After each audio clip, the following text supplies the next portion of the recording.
saying anything sooner. I've been fucking talking. No wonder why it felt like nobody was responding to me.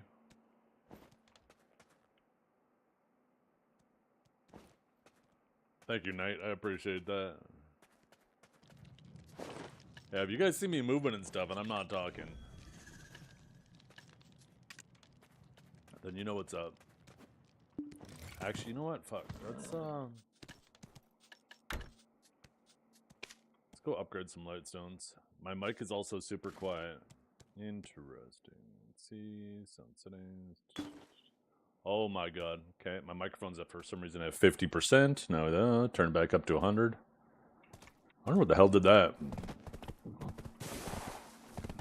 Thought I was just vibing? No. No, vibing? I don't vibe.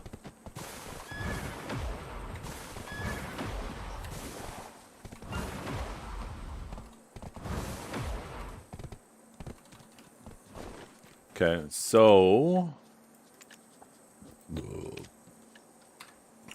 I think we are going to upgrade. Not going to bother doing all-out attack. Fuck, I don't even know if I want to do these. I don't know any reason where I'm going to use a blade anymore over anything else. Or Crocktooth. You know what? Maybe we're going to do some of these.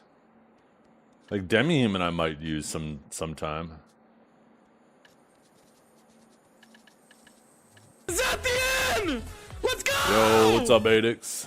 So, Blade, Shadows, Croc. We're gonna just ditch these.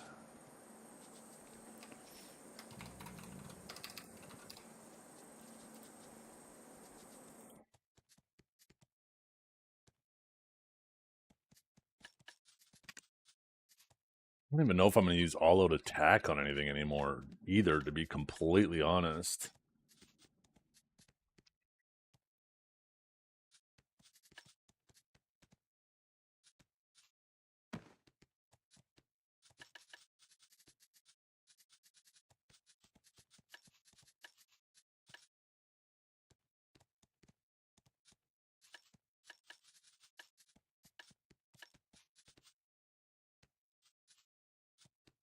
The fuck? How many times I gotta click on that? Holy shit.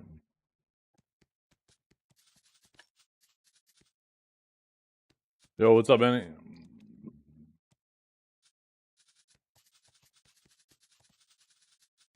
Oh, because I have them equipped.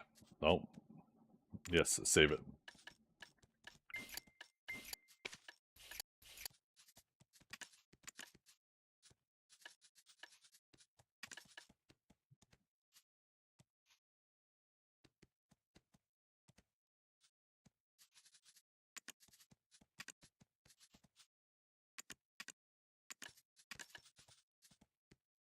We're gonna keep the Shadows one.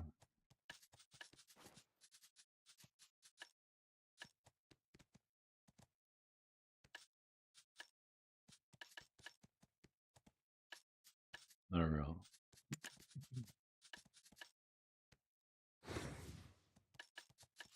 I don't really feel the need to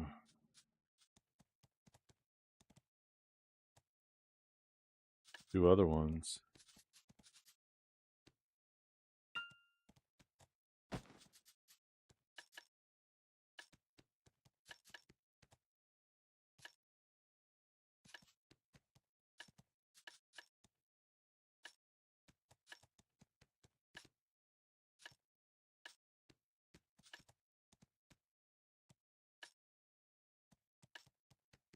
What are those rages in there for? Oh, that was for all-out attack, wasn't it?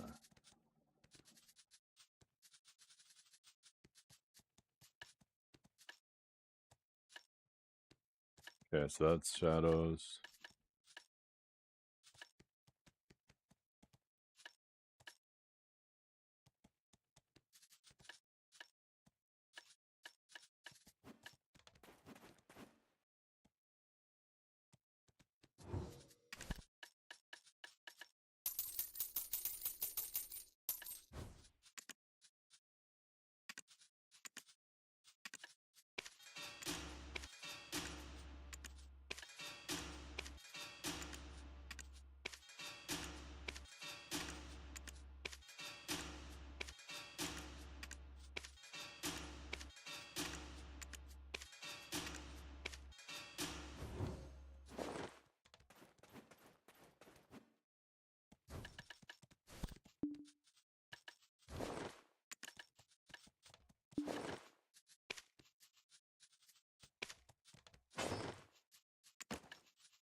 I doing?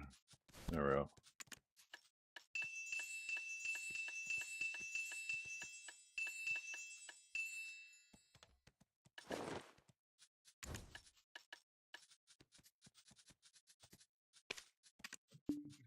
I'll just tell them one at a time. Okay, so now what am I going to upgrade with my crystallized despairs?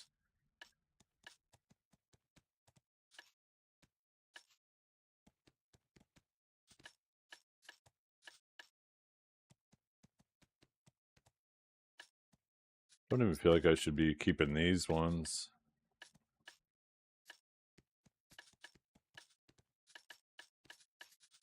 I have basically everything upgraded that I wanted to upgrade. Oh, maybe I do 2 more iron walls, because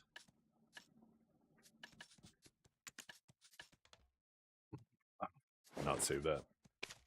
Whatever.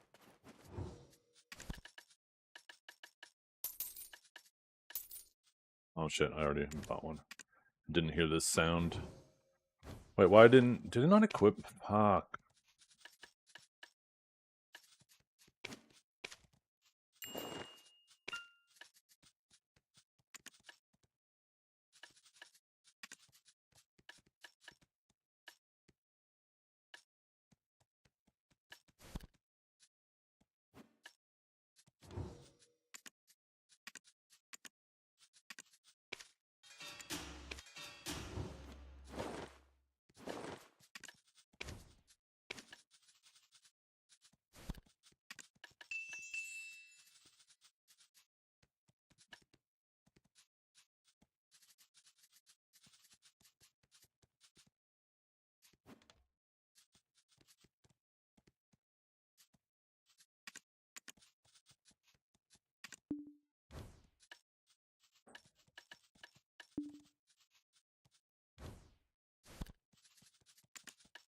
Okay,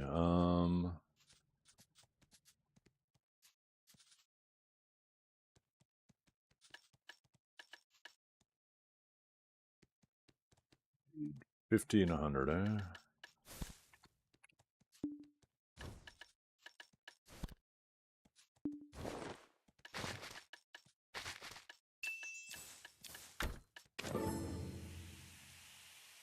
I'm honestly tempted to take the back attack reforms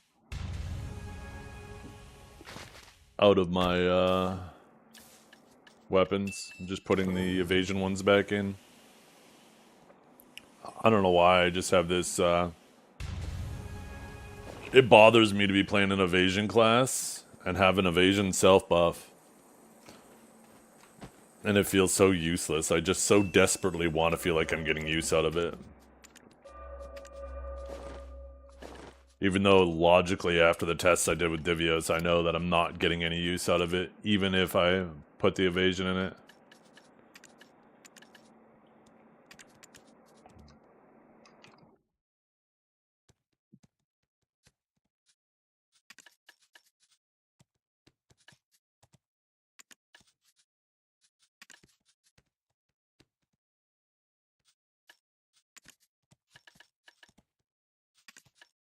Yeah.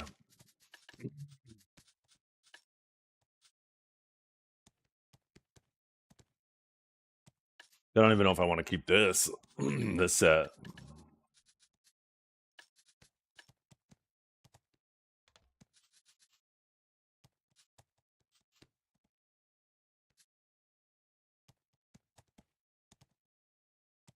I'm gonna bring the song request command back, 1 second. This is The Black by Imminence, by the way. Okay. How do I get this bot back in my chat?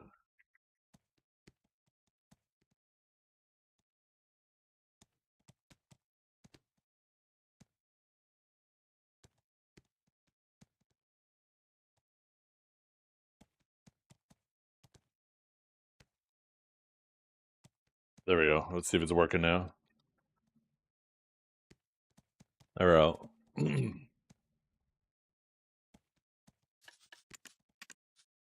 I could sell these for 10 bill a pop.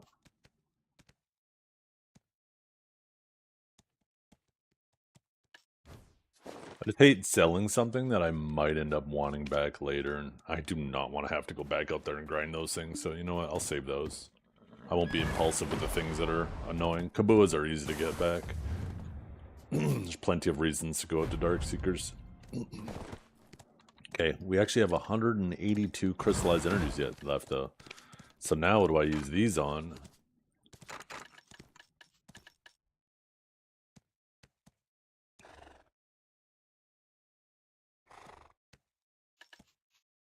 Only thing I could consider upgrading is the BSR ones, but I don't know what world you would use, like, go for a 200% build either, and I don't want to upgrade these yet.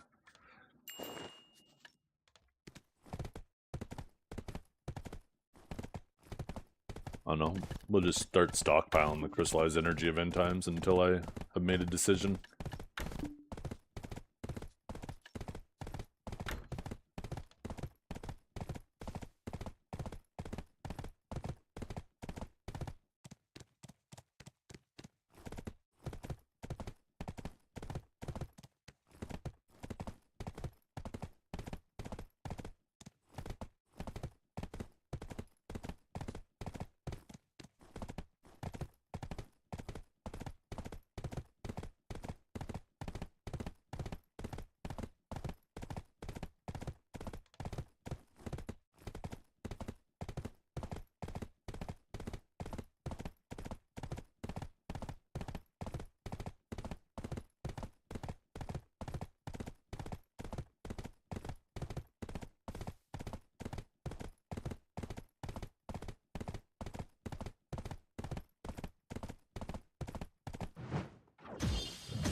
The hell? Did I click this earlier?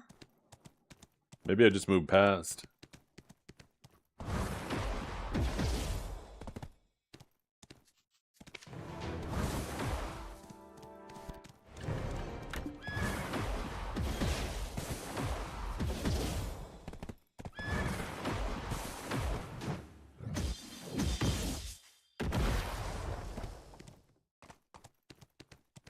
Oh, I definitely do not want that spot.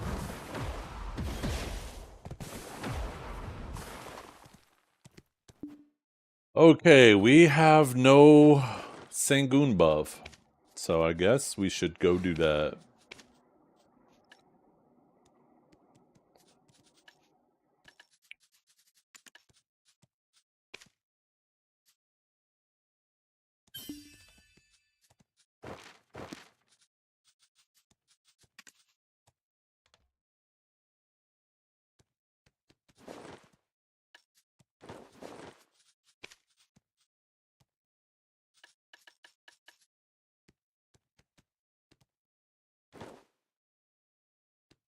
Why are you guys so quiet today? Can you guys still not hear me? I don't know if I want to even do it, though.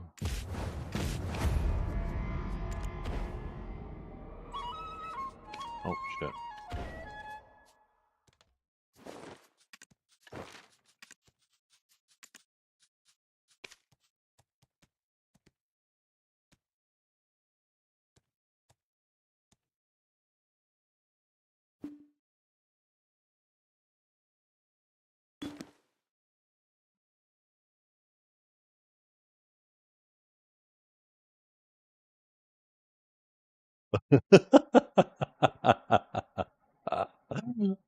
Oh.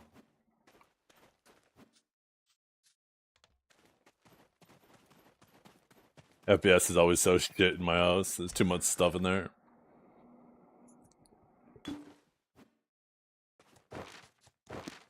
I'm gonna restart my client. Oh. Whew.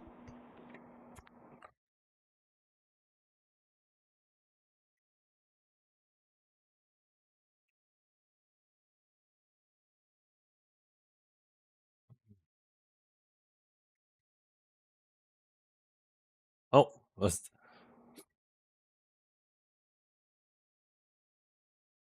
Accidentally launched Path of Exile. Hey, there's a patch. Wait a minute. What are these patch notes?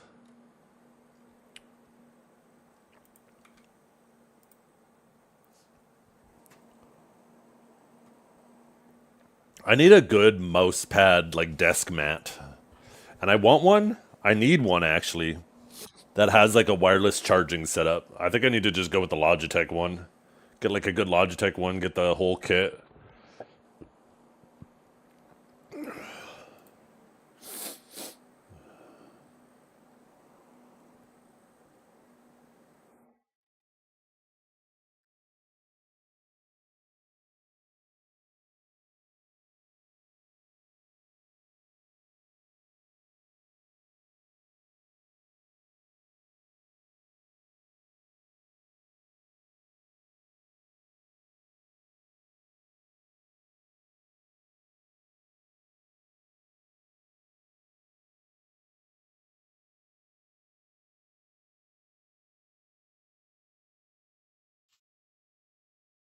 If you have a metal desk.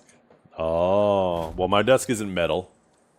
So, but that is a good thing to know. Oh, I'm on Med 1. Shit. Let's, I might not actually need to do it. I thought I was on Bal 6. I was like, who hasn't popped a buff on Bal 6?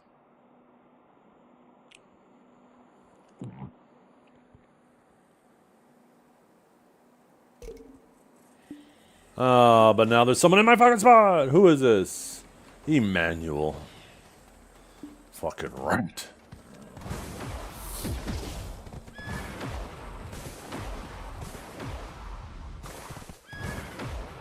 See anybody down here? Yeah.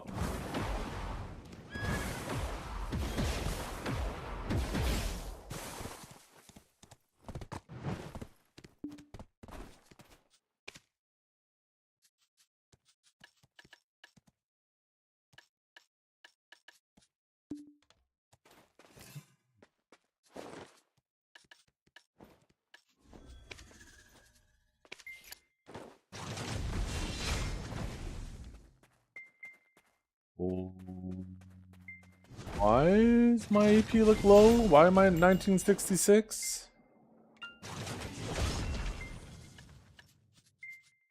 Oh, that's why.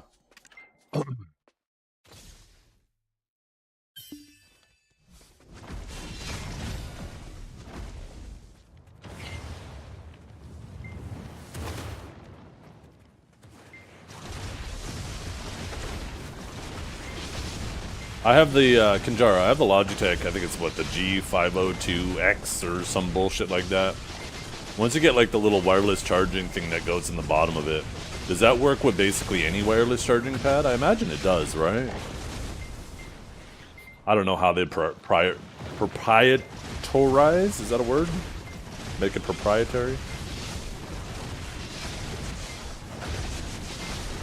Unless it requires some type of Bluetooth connection before one turns on between the two. Which would be lame as fuck.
Yeah, I think I might ditch the back attack ones.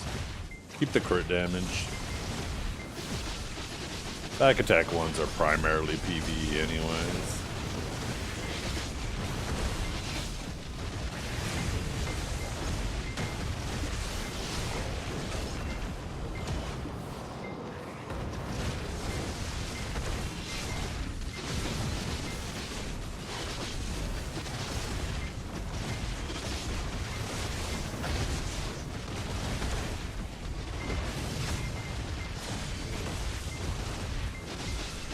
I guess I should turn my loot scroll on, huh?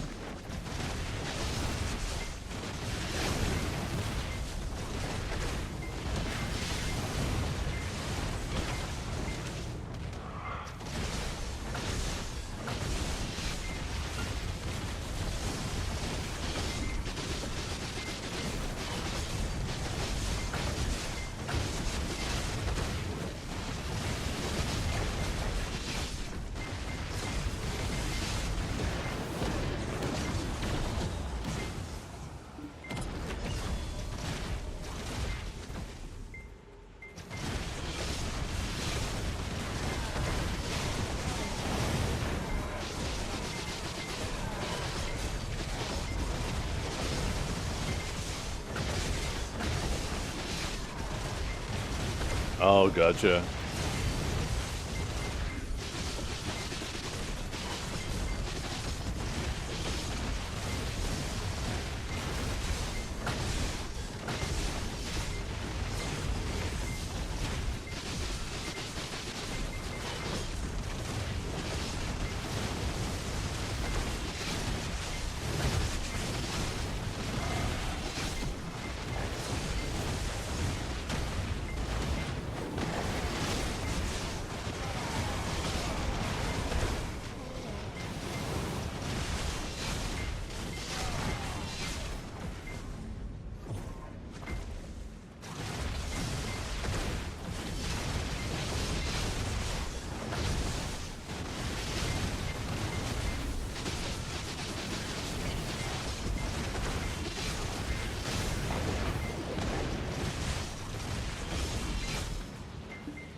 The charging point replacement. Okay. And you just need that and only that, as well as the, I guess, the docking station.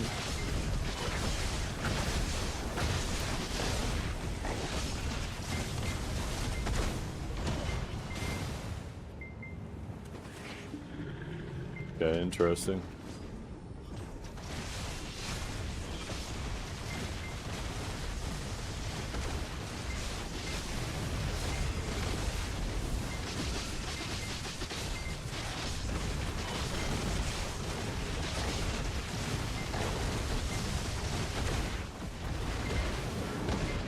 Yeah, I was thinking of doing that too.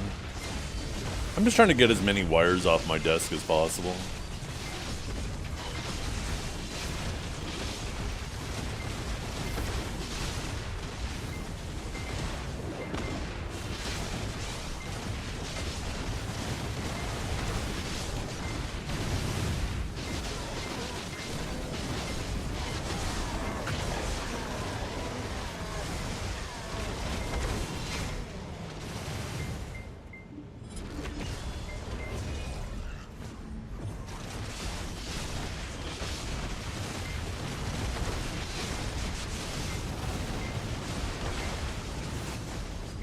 Yeah.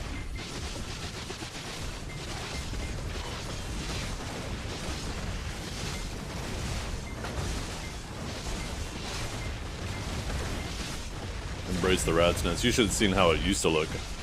As soon as I move my desk to my PC to the other side of my desk, it looks way better now. That's why I didn't really care so much about it before, because there was like nothing I could really do about it, but...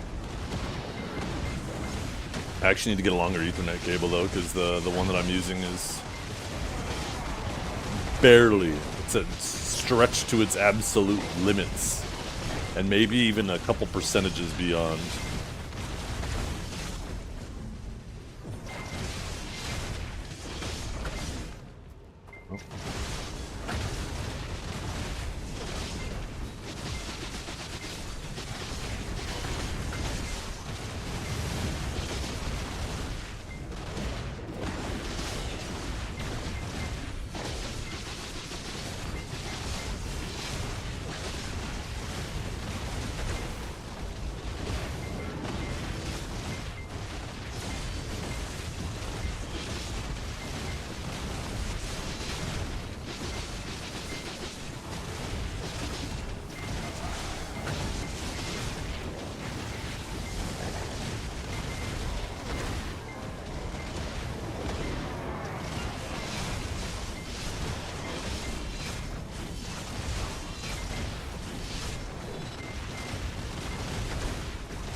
Boom, ba boom.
Yeah, I really like this spot too. It was so silly though. I'm so annoyed that they decided to just put like a black shroud over the lava, because that actually just adds more GPU load. If like almost anything with a black mist on it in the game is actually pretty heavy on your GPU. So I feel bad for people with you know, very average PCs.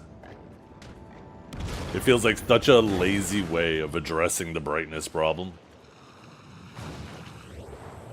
It's quite literally like a Looney Tunes episode where there's a hole in a boat and they put a piece of bubblegum on it.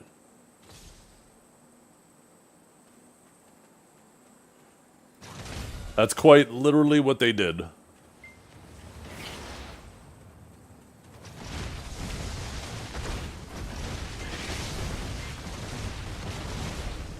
Let's be honest, if lava was this bright, we wouldn't be walking on it. I don't care that this is a fantasy game. Take a look at lava flows IRL.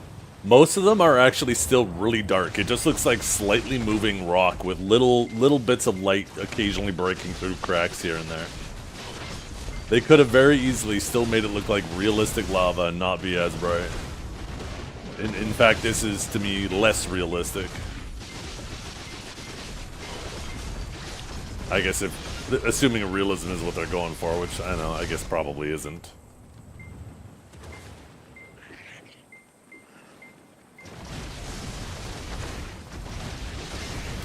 I just hope we see something on Global about the Elkstone this week.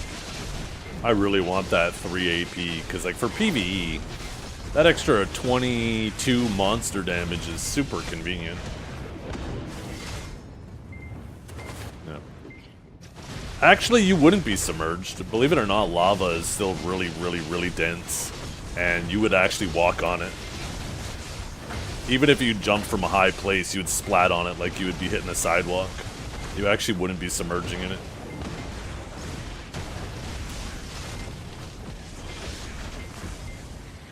Because molten rock is still extremely dense.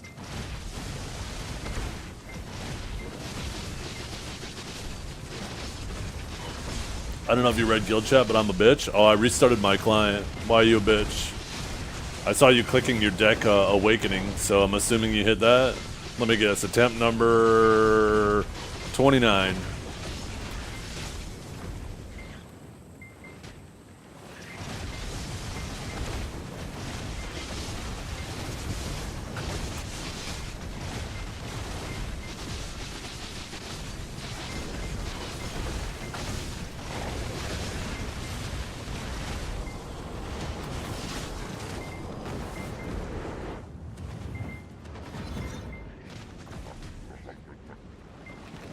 Wait, was I right with 29 taps? And was I right about the deck Awakening?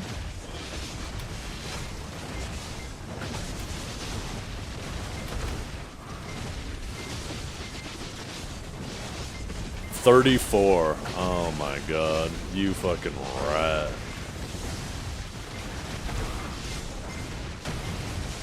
It's actually so crazy.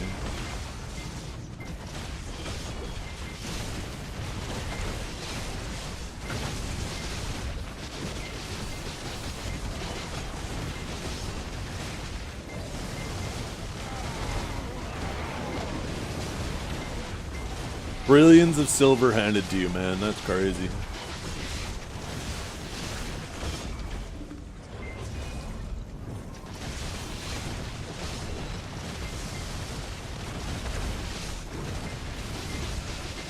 I'm like 2 for 200 right now.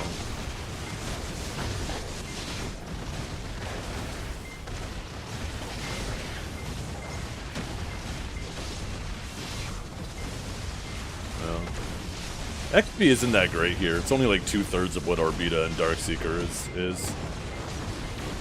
I've heard Tenebrum is good, but I've yet to actually go there and actually test it.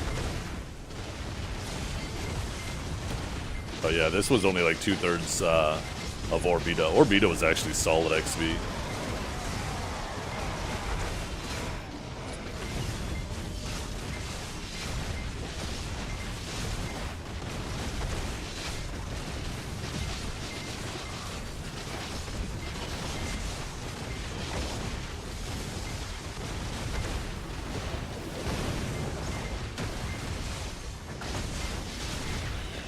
I guess that's what I should put in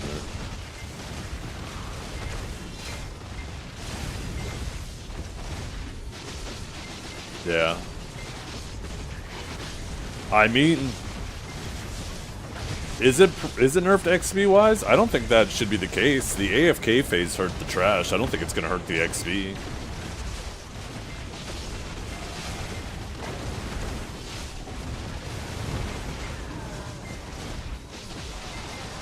I think you get like less Titans and less Golems an hour, but you get more of the little mobs, and the little mobs are what's gonna give you the XP.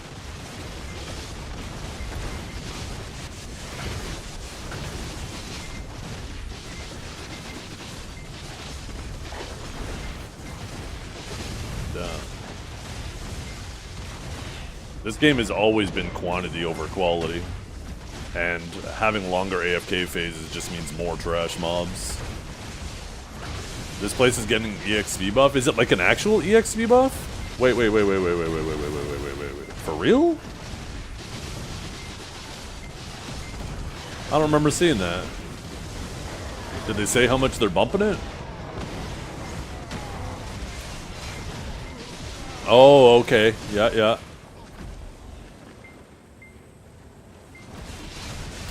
And actually, when I last did my testing, it was before they added the AFK phase here, and the AFK phase probably bumped the XP. So it actually might be closer to what Orbita was now. And then it's going to get even better.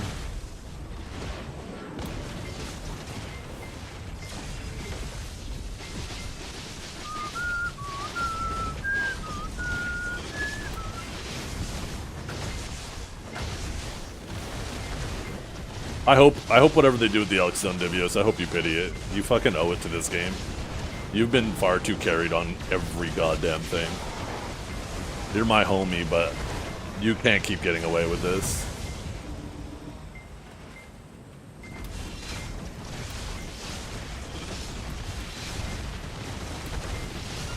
It is actually unethical.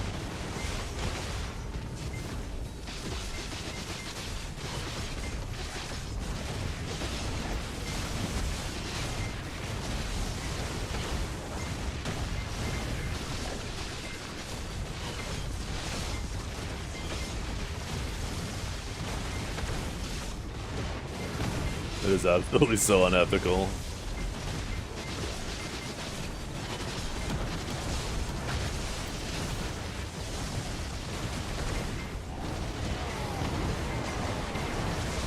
How many attempts did you say in total?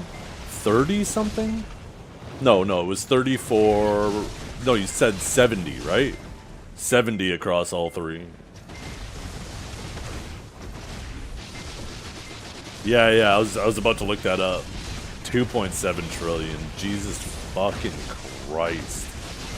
And you assume like an average of 2.5 bill an hour over the the amount of preparation you would have had to do to get to that, right? That's like fucking, oh my god. It's like 1,000 hours of grinding you saved. That's 6 months of a full-time job. You basically saved.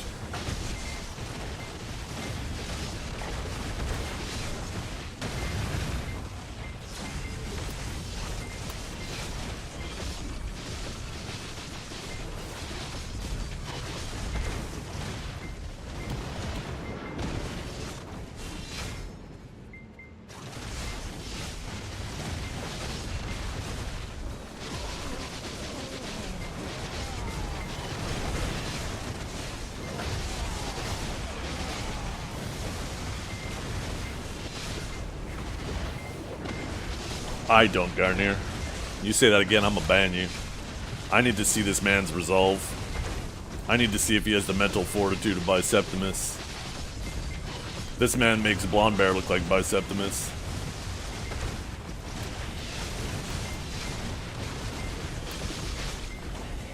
He needs to prove whether or not he would actually be willing to deal with a little bit of bad luck in his life.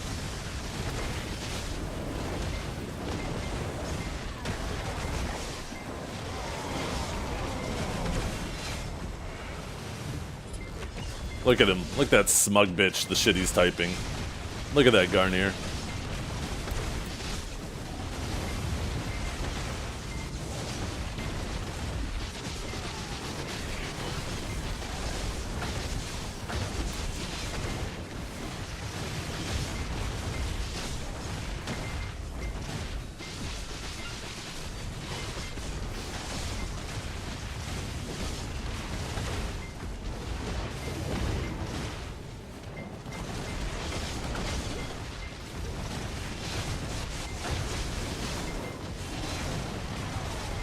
You're basically the same thing.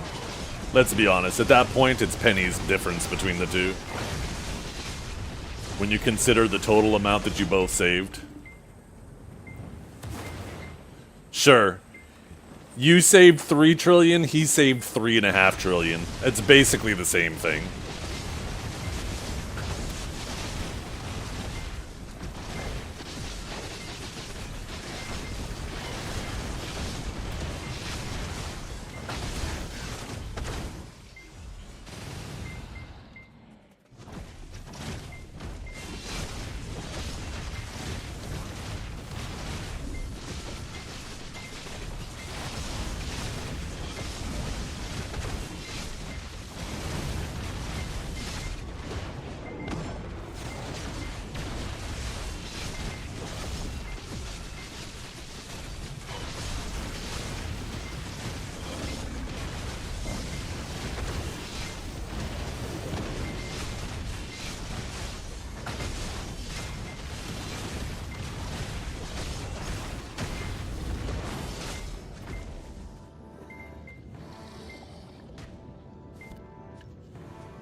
Nope, no raw drops.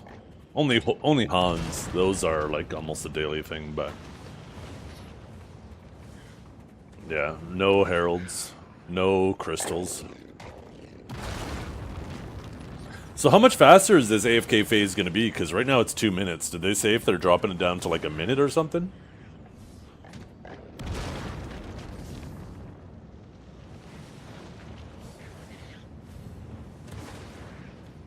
20% faster? Okay, so that's what, 24 seconds off? That's not bad.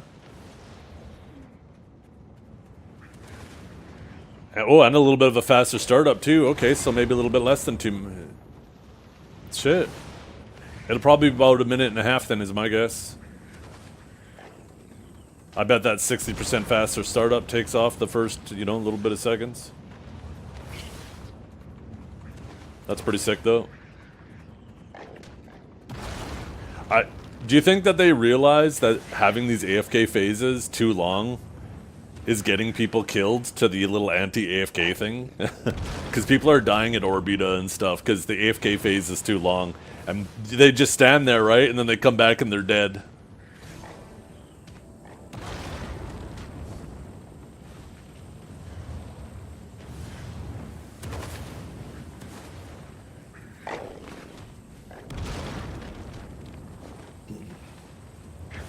Yeah, I cleaned up my artifacts.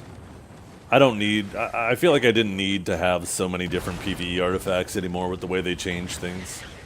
If I'm ever, like... I'm only ever really grinding 1 or 2 spots at a time, and if I'm hitting the AP caps, I'm using Vicious Shadows. If I'm not hitting the AP caps, then I'm using the species damage, right? So...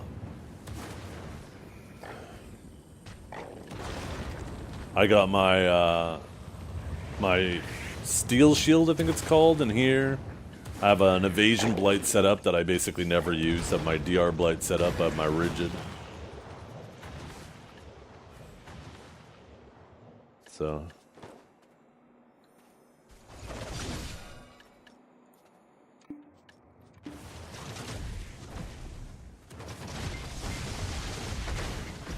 I can't see myself using all-out attack for anything anymore. All-out attack just doesn't really seem to have much value.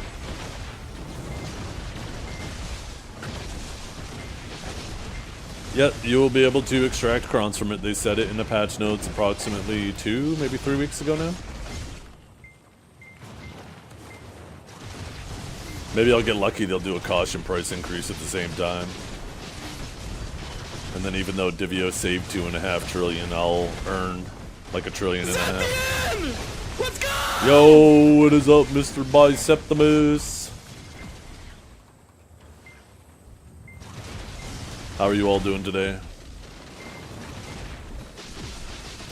Freak the inn? You like it, Krushak. That's why you're here.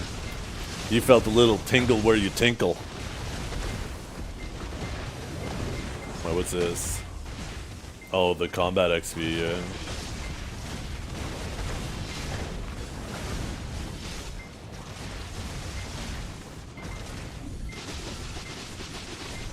Maybe it's not a bad idea, actually, to keep 2 of my artifacts for those. I was actually thinking today, what do I use my things on?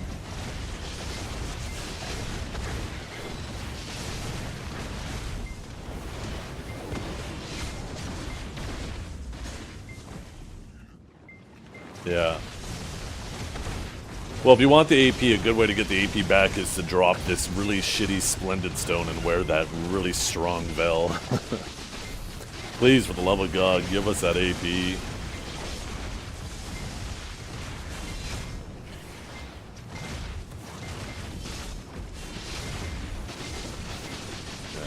This place is a lot more comfy, though. Only time I ever come close to dying is nighttime if I get a little complacent.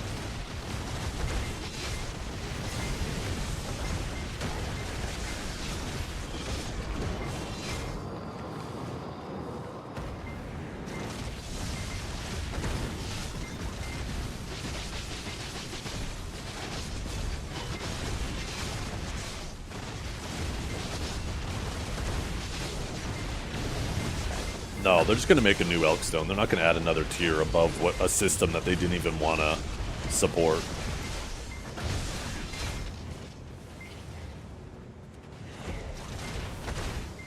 But they clearly don't want...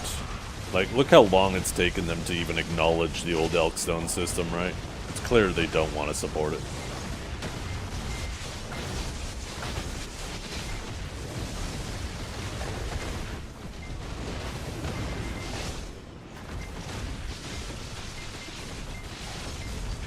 Remember how I teased you if silly tech support food that you teased me? Been paying for it, sign first. A friend's PC had the Intel degradation issues and my own PC video card fan decided to die. Then my laptop. Did you tease me about that? I don't remember that.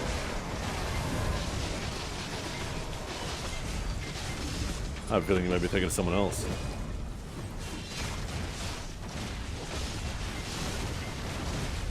Yeah, I use like rigids and stuff like that.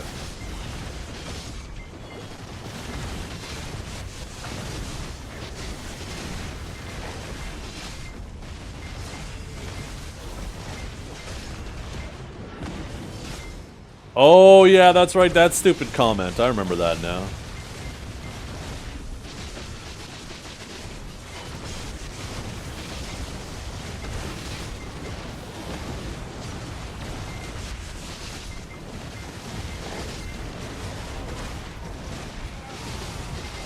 It wasn't even actually a crash. It was just a notification.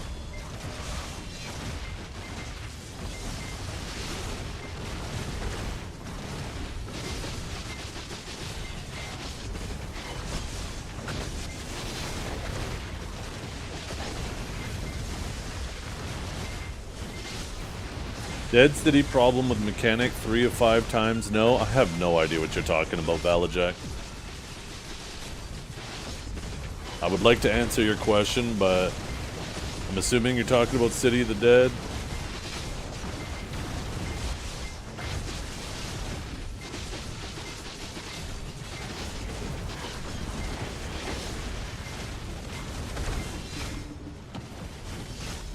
What is the new alchemy stone rework everyone talking about?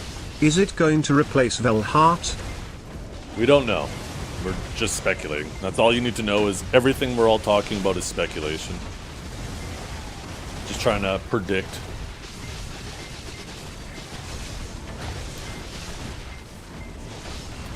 I hope you have to do alchemy to enhance new alch stone. There's probably a 0% chance that happens.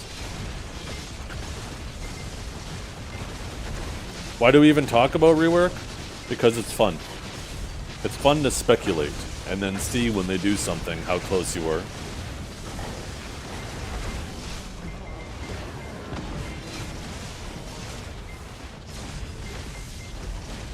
Do you extract crons from your credit card?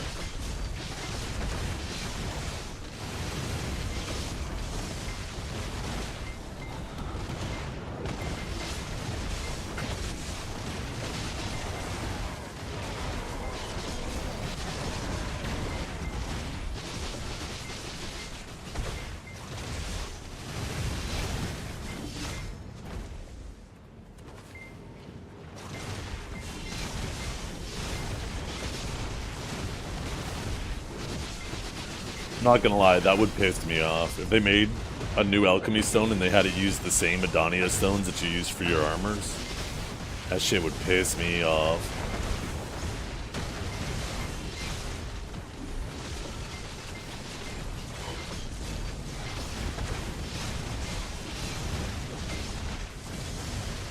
Dawn stones? Yeah, that'd be nice. I'm sitting on... actually only 151. Oh, that's right, you got boosted with that too. God damn it. I'm gonna remove your mod so I can just get my mods to take turns banning you. I'm getting so tired of this fucking guy. I do my riffs too, bitch! Don't fucking make excuses!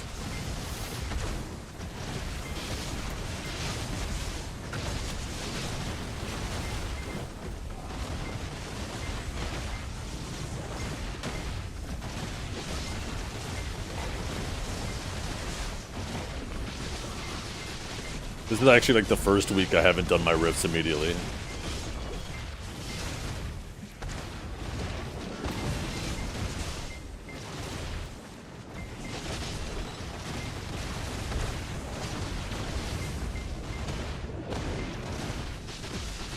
That's what they all say, shut up. I got video evidence. Go look through my VODs. Every other week.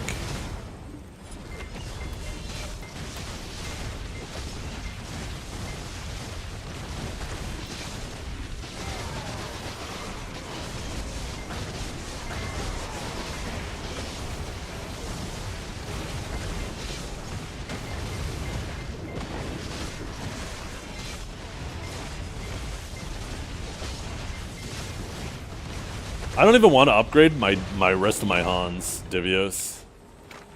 All of these Han stones, like I can't see a reason I'd ever need that AP on the BSR ones because you're never going to grind with them.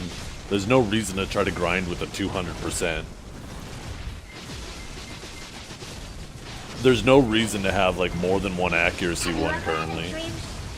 Upgrading the evasion and the DR ones, if they ever add limits to those, like let's say their solution is to make it so you can only equip 2 DP Dawns at a time, then I'm going to have to sell them all, but if you upgrade them to Hans, then you can't sell them. 21 days ago, you streamed for 8 hours and didn't do riffs? Yeah, but what about the day before and the day after? I bet those riffs are gone. I'm not leaving when I'm doing to do riffs, but I knock that shit out usually at the end of the day, after stream.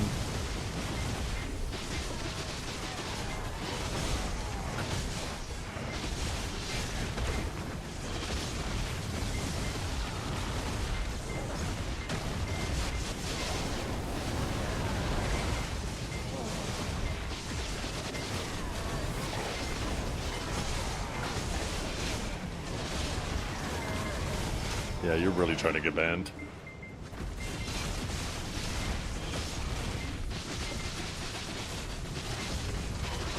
I'm about to ask Ray if she has a spot in fucking Vega for me. I'm gonna start leaking your channel.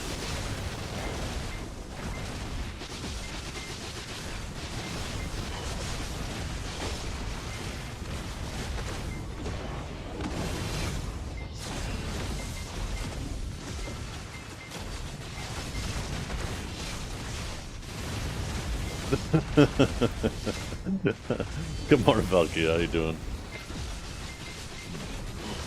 What do I want from you? I just want you to suffer a little. Is that too much to ask for?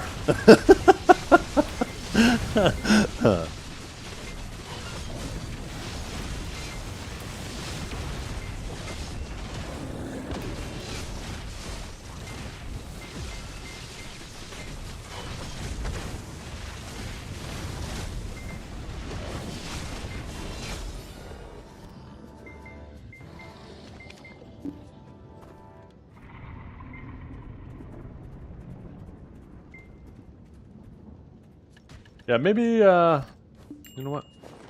They have these two. I just put them in any old artifacts, but...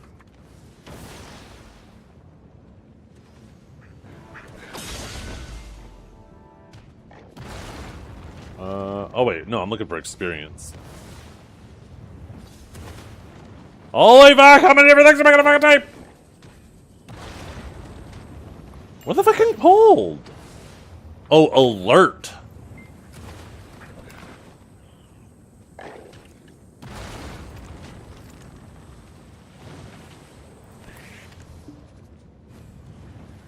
Yeah, you can amplify him.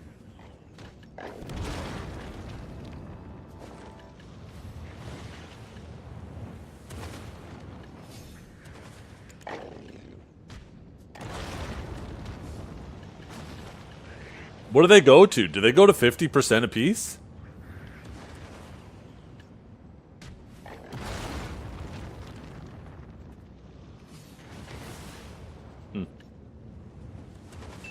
Yeah.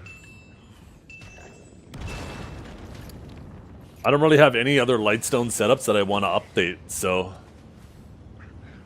Why trash them down when you can melt them for Lightstones? You're fucking right! What am I doing? Well, I gotta extract them, though, first. Oh, that, like, takes clicks and shit.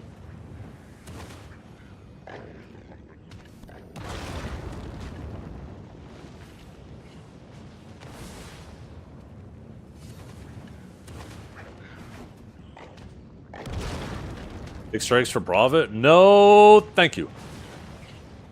I'd rather grind. Made a Han evasion because it's funny? Yeah.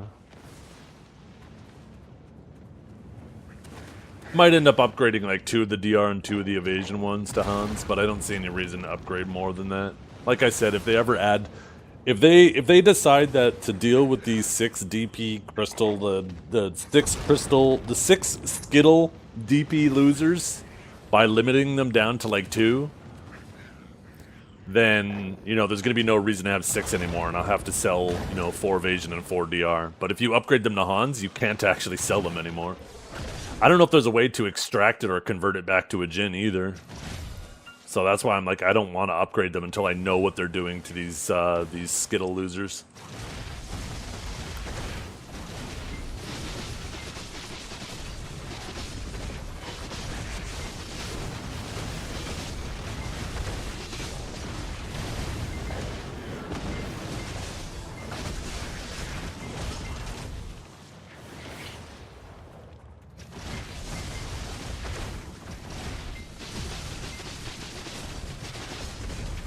DP meta, yeah.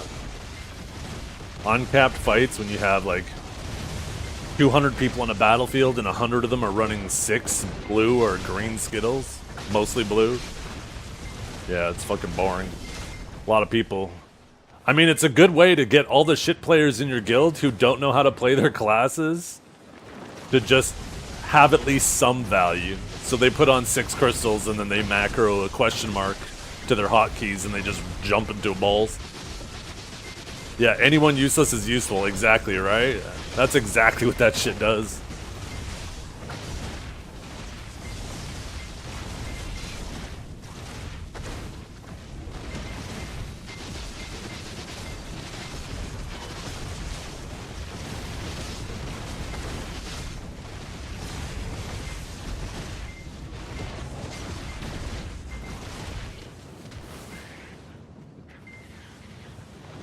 Yeah.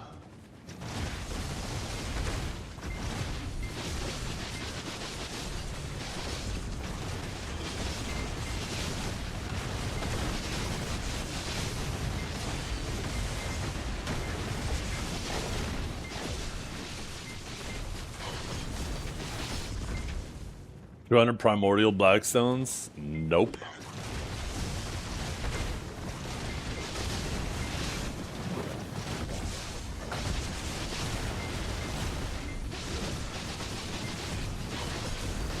Holy Lord, please help me. There is a fucking dragon in my chat testing my patience.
I did, yeah. I was watching by Septimus's POV.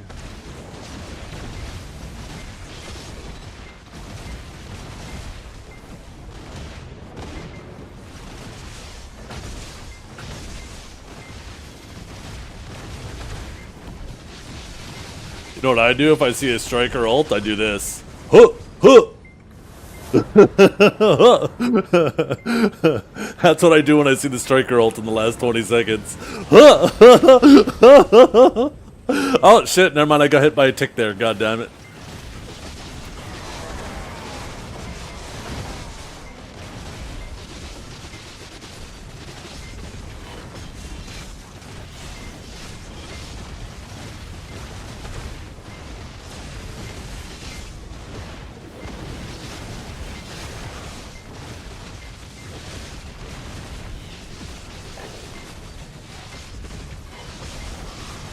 Yeah, a little bit smaller than it should be.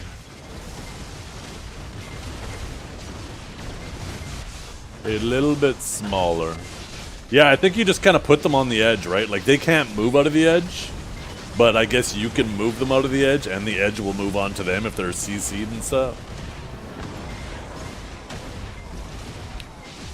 I feel like that shit's kind of wild for, like, considering how forgiving Awaken Lawn's grab is. They just sit in the middle and press E in your general direction.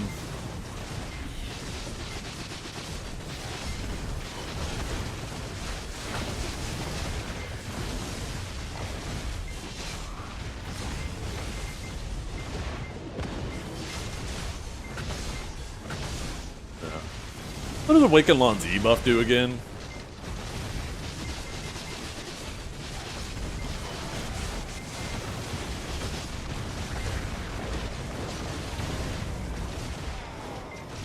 They get 80 evasion on that?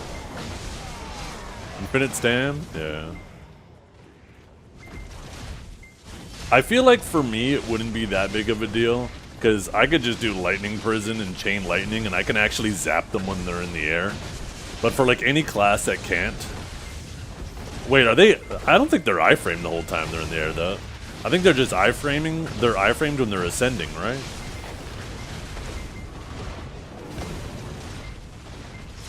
Oh, you're talking about that little side shuffle. Gotcha. Yeah, you're right. I was thinking of the flying.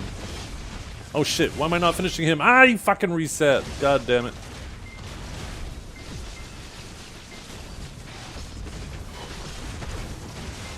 Yeah, flying's SA, because I've killed lots of lawns trying to fly away from me. Or fly around above me.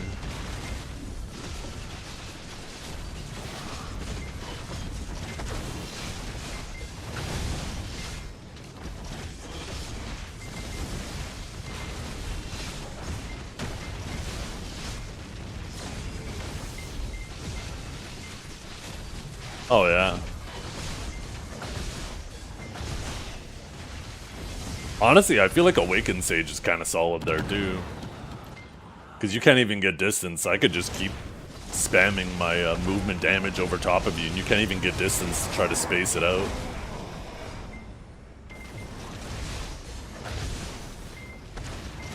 Yeah. Oh, yeah. Just... you can't avoid a single ability.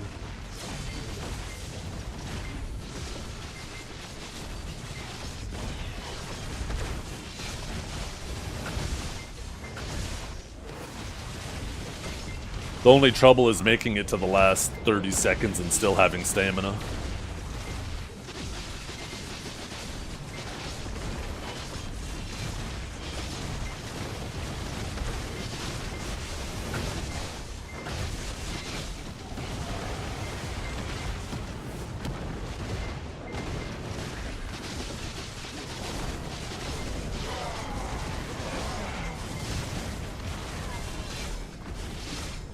Oh shit, frogs killed that thing too, damn it.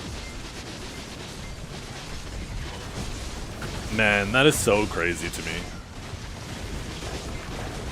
I'm so pissed at PA. It was the worst time for my class to be busted, because when they reworked the e-buffs, we got absolutely screwed because they didn't wanna, you know, everybody was still calling for massive nerfs for us. So they gave us the most useless thing on our Q buff that we could...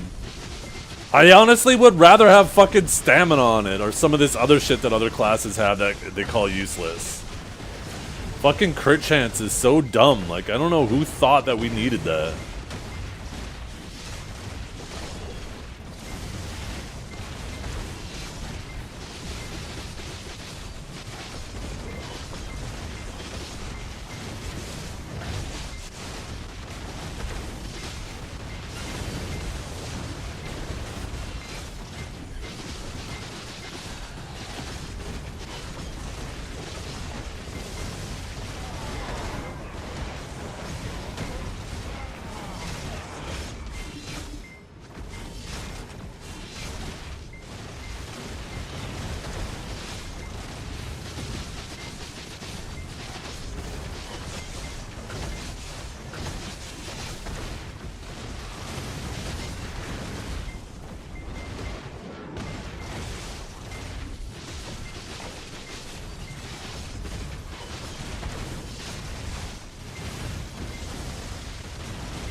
Yeah, they definitely wanted to try their best to stop people from running, that's for sure. Running is a form of winning. What I was saying yesterday, Divios, when the timer hits 0, instead of it going based off of gear, it should be just like sudden death or first blood, right? Where basically the first person to land damage on the other person, or even better yet, the first person to land a CC on the other person gets the win, instead of it just going to gear.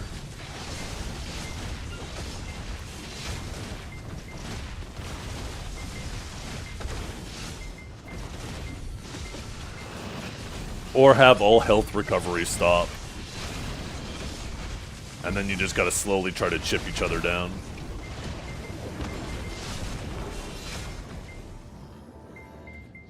Until one person dies.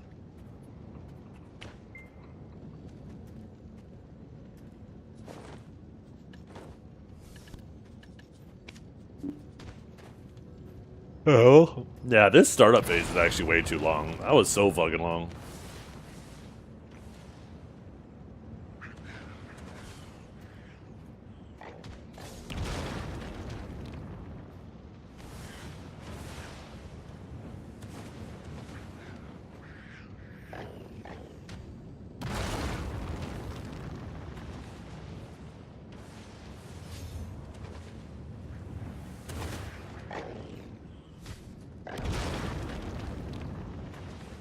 Yeah.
It is runaway.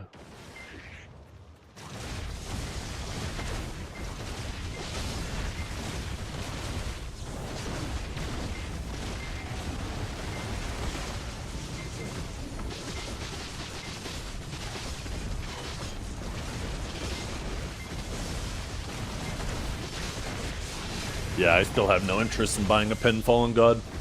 Like I said, I am I feel like by the 10th castle, they're just gonna make the Adonis stones really rare to drop. They'll probably add like an extension to these stones, right? We have the Silence and Distorteds. There'll probably be a new one, an Obliterating Stone, and when you collect 50 of them, you could turn it into an Adonia Fragment.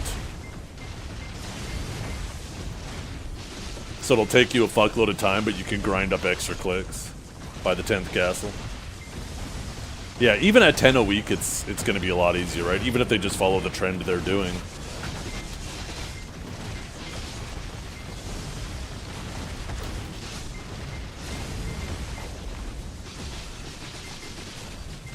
You think they'll create a new way to get deck weapons? No, why would they do that? Because yours doesn't want to go? Oh, just ask Divios. Divios, why don't you tell fucking Benji here how to make a pen, sorry, deck. Divios hates you? Well, you know what, Benji? I'm starting the Divios hater club right now, because that man's pissing me off today.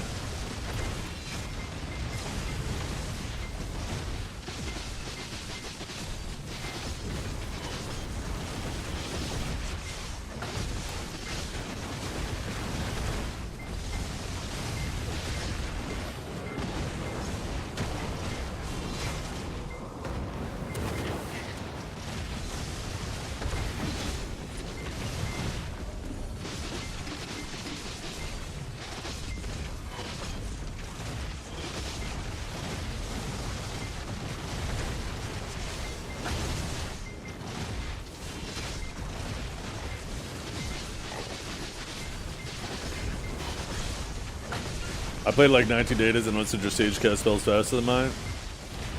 Yeah. I pressed my buttons real quick. Yeah, he hit his last deck.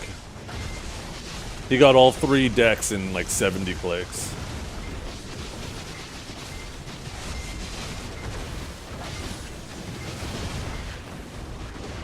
Oh, my bad. 71. Oh, shit. Oh, God. I feel so sorry for him all of a sudden. My bad.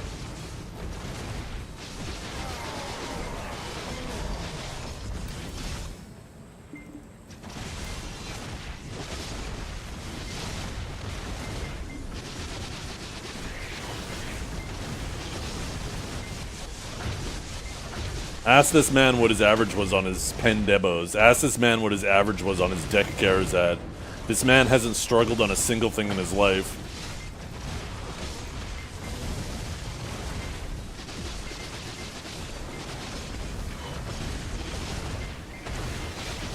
Yeah, look at that. He considers average a struggle. If that doesn't make you hate that man, I don't know what does.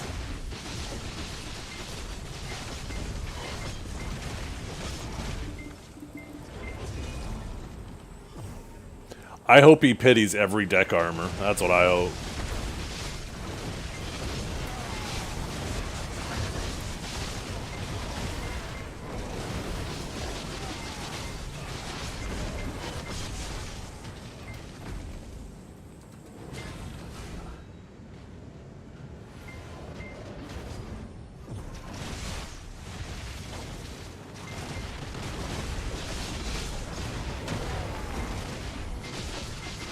That merchant ring, I put in tens of thousands of hours in underwater.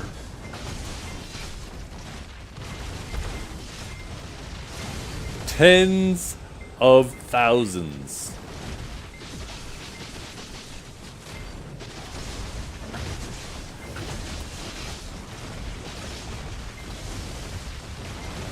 What about that elk stone? If you average out my 2 elk stones, I hit average on them.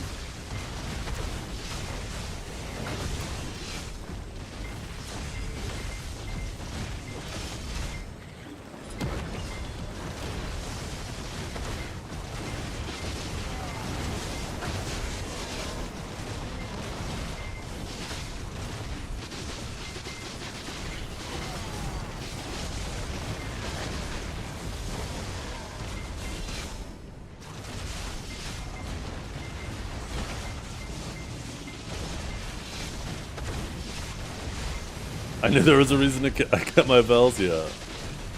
Yeah. Good thing you didn't waste your time with a splendid stone.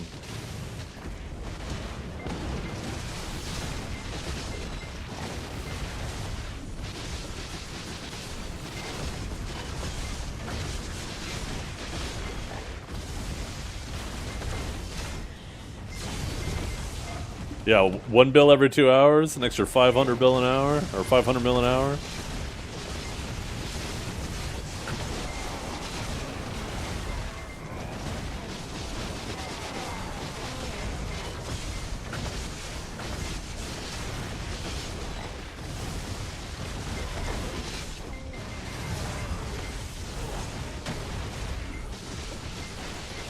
Funny, I think the Elkstone could be the one thing that they fuck over the people that did the crazy shit on. Wait, what do you mean?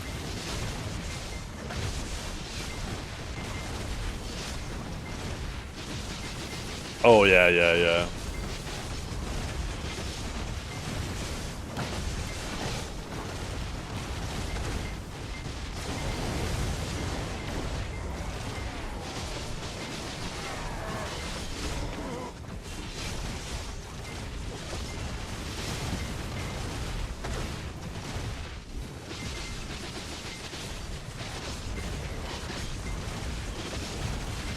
I think they'll make it like a Vel's Heart. To convert to whatever the new Elkstone is, it'll be like a Vel's Heart and a Gem of Twilight.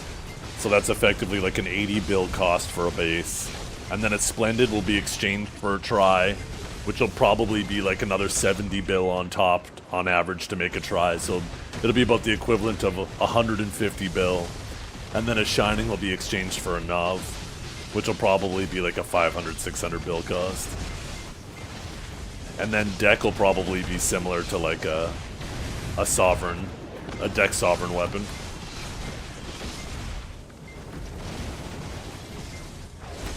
And Devios will fucking get that in 29 clicks, so he can say he got 4 in under 100.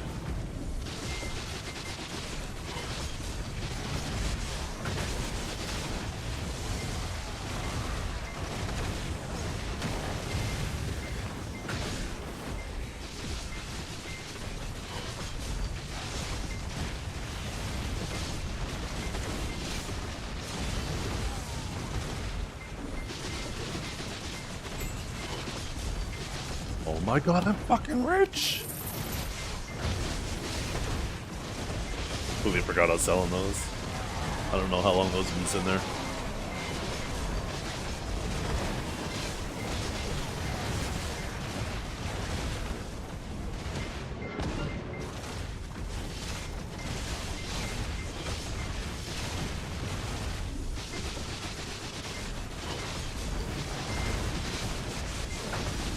One of the reasons, Devios, that I think that they're delaying this Elkstone thing as well, is I think is for the Pen Fallen God people and for their wallets. Because if they added the Alchemy Stone in the same capacity that we think that they're going to add it, it's going to give a bunch of AP DP, right?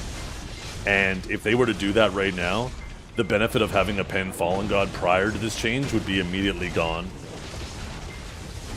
Because everybody would be able to, you know, everybody will be able to get their Alchemy Stone to like at least Pen and probably Oct pretty reasonably, and that would be more than enough stats to nullify the benefit of having the Pen Fallen God.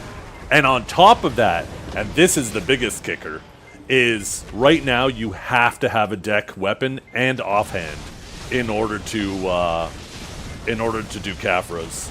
If they add the new Elkstone and it gives more AP, you no longer need deck of those weapons. In fact, you might not even need Nov of those weapons if they implement it the way we think they will.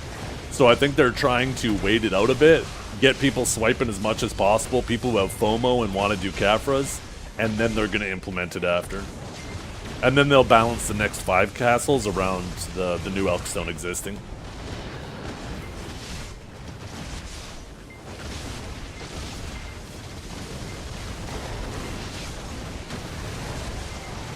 For Caphras, you need full pet armors at least. That's a time-gated thing, it's not a big deal. The real cost is getting your weapons for Caphras. Most people from here on out are going to have their armors to full tet before they have their weapons to deck. As time goes on, right? That'll be the new player progression. They'll get their armors there probably before they have the money to push their weapons to the threshold, assuming there isn't new AP added to the game by then, which, you know, there probably will be.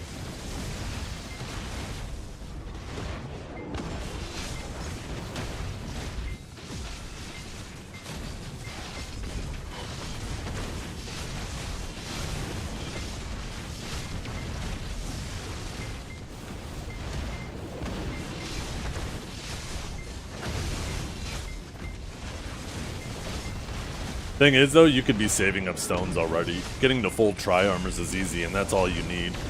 Sure, you don't have any use for the stones yet, but you can start stockpiling them for as soon as you hit a tat.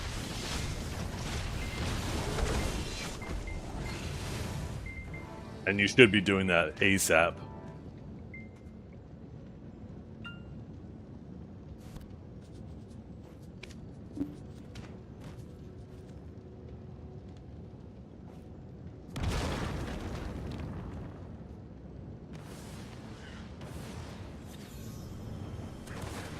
I have my multi-chat off again.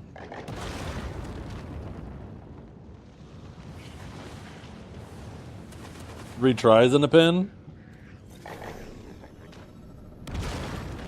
Was that possible?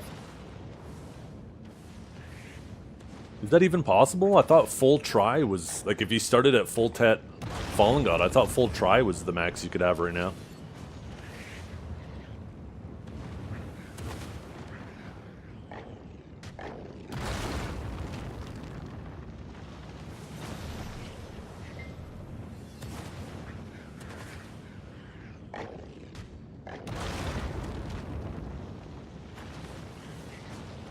Oh, 3 try Fallen God and a Pen Adania armor. Gotcha. That makes more sense. Yeah.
On average, it should take me like 2 more weeks to get my my full try, assuming average luck, and like 3 more weeks after that to get full tat.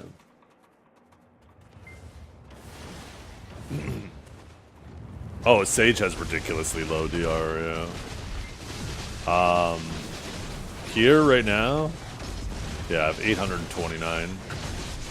In PvP though, would probably run like 650.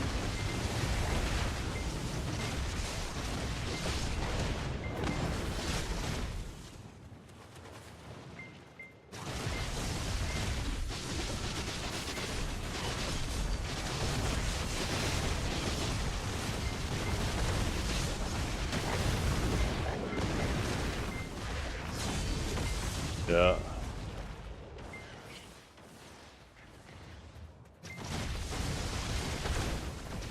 Yeah, 650 is nothing. I agree. How is it so low? Because I'm a sage. That's how. Do we need to repeat it a 3rd time for you?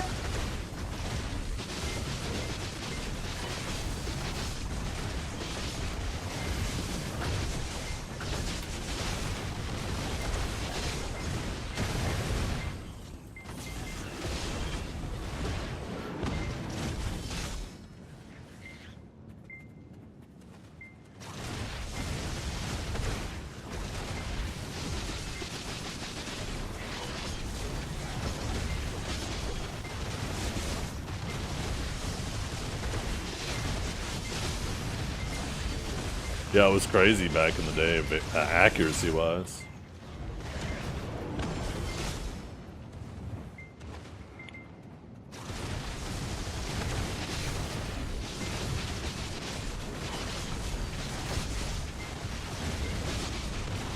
Yeah, you had Striker, the defensive stat checker, and then Suck Stage, which was the offensive stat checker.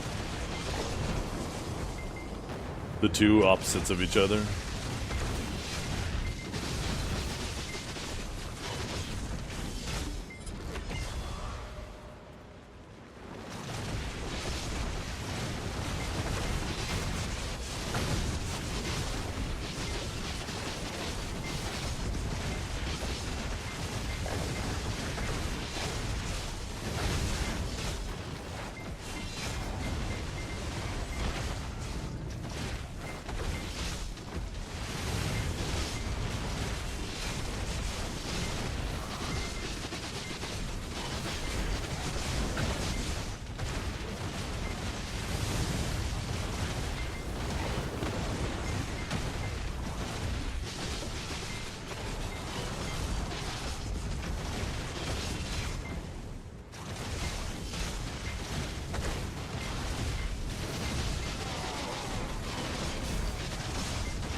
No. It doesn't work that way anymore. Now it's like a percentage of a percentage, so... Misses don't really mean anything anymore. They should honestly call it glances, because it's more of like a glancing blow, right? Instead of now, like when you gain a 1% chance to dodge, you have a 1% chance to dodge the whole damage of that attack. Now it's like a proportional scaling to the to your dodge chance.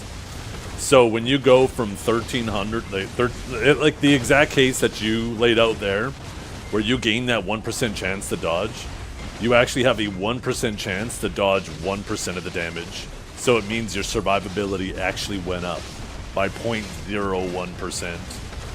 But because of the way that scales, it now scales crazy, right? Because that means that second number, since it scales as well with the first one, that the second number builds upon all the evasion you already had. And it could create an issue where if they ever add the ability to get a good amount of evasion again over people's accuracy, it's going to scale from the point where, like, there'll be this real harsh shift where it'll feel like, yeah, this person's evasion is doing nothing, to, holy fuck, this person's unkillable. Because just think about it, if you have a 10% chance to dodge to avoid 10% of the damage, that means it's only 1% of the mitigation. But if all of a sudden you have a 20% chance to dodge 20% of the damage, and then a 30% to dodge 30% of the damage, it starts to scale up super fast at the higher levels.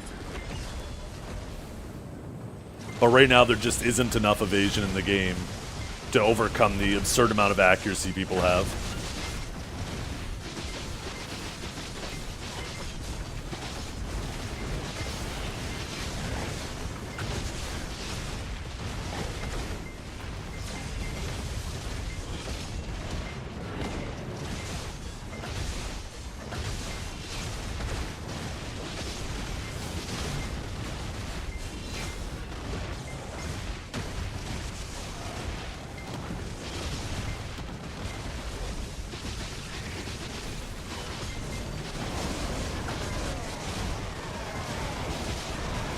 People right now, too, build incorrectly.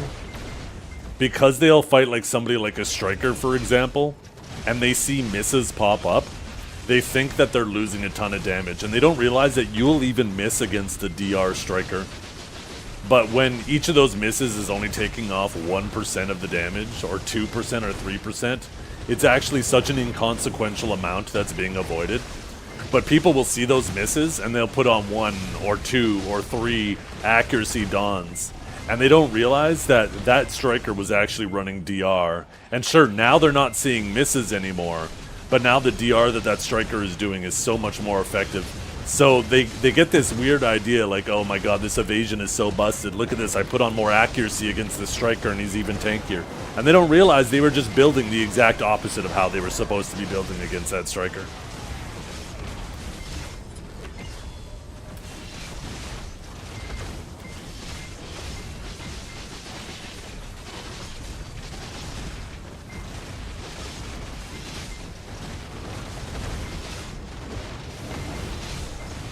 Seeing a few misses pop up these days does not, it's not a big deal. People, even Divios will attest to this, people always feel so weird about seeing a single miss pop up on their screen. They don't realize that even with the number of hits per ability down as much as they are, even a 1% chance you're going to see misses popping up pretty regularly.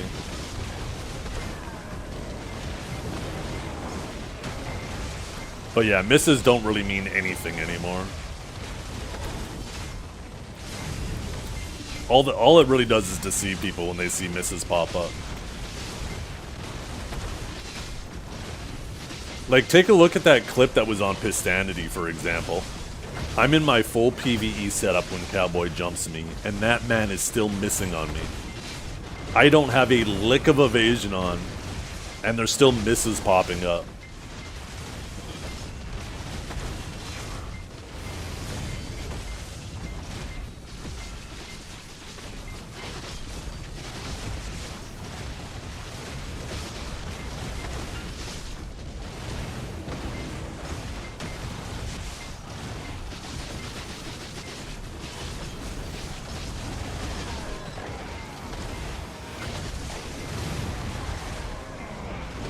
Yeah.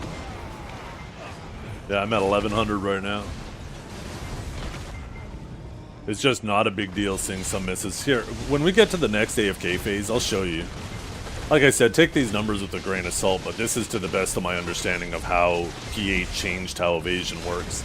And like I said, it looked like they're trying to change it into a similar style as DR, but not exactly the same, because if it's going to be exactly the same, then what's even the point of having it, right? They might as well just get rid of it at that point. But you know, PA, instead of, you know, they always try to overcomplicate things. But because of how they set it up now, it's useless until it's not, and then it's going to become godly. Just right now, it's damn near impossible to get enough for it to be even close to godly. Without at least being a complete, I mean, running like a couple people, like if you, with this DP meta, right? Probably having a couple people that are running 6 evasion when you have like the other 80% of these DP losers running 6 DR crystals. It's probably still good to kind of have a mix, right? Because most people are going to try to focus on killing the DP losers. They're going to stack AP through the wazoo.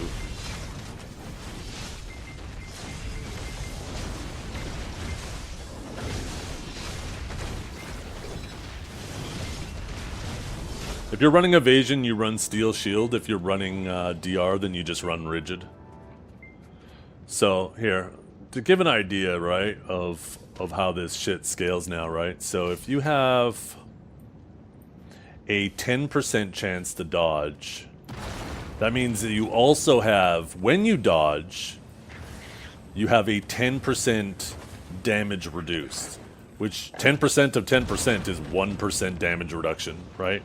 But if all of a sudden you have a 20% chance to dodge, and that is going to reduce 20% of the damage taken, well, 20% of 20 is now 4% damage reduction, right? And then if you have a 30% chance to dodge, and it reduces 30% of the incoming damage, that's, what, 9.9% damage reduction?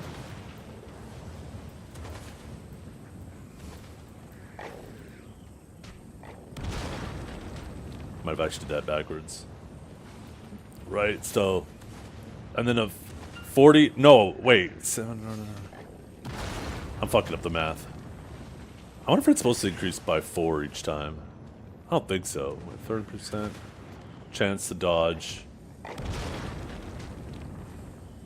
I need to actually pull out a calculator.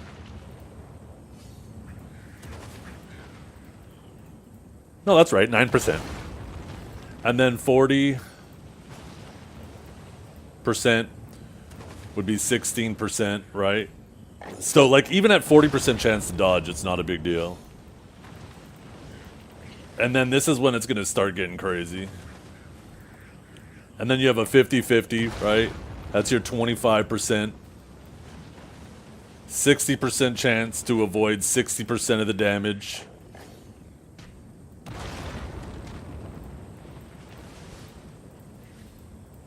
Is now 36. 70% to avoid 70% of the damage.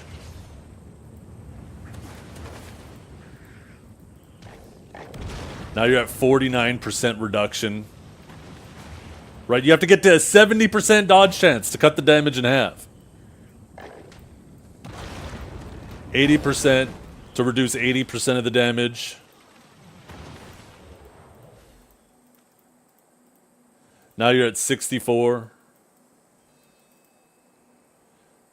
And then 90 for 90. I didn't leave myself enough space, right? Now that's at 81% of the damage reduction, right?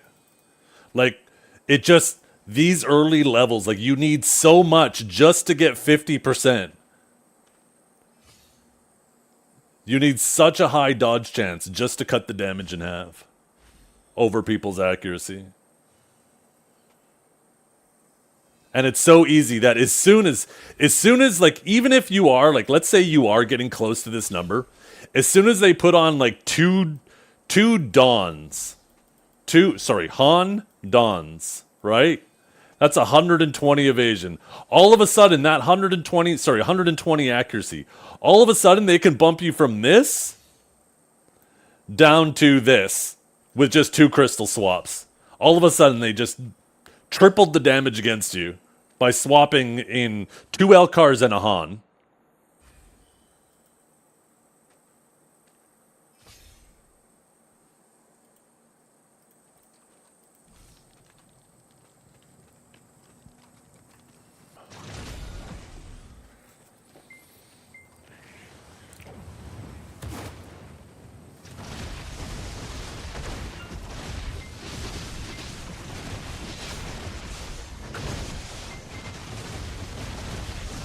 Thing is, though, everybody has so much AP now that your DR is doing fuck all as an evasion person. People don't realize, like, so many people made this argument because they clearly didn't run the numbers before they added, when they first were adding the Adania armors.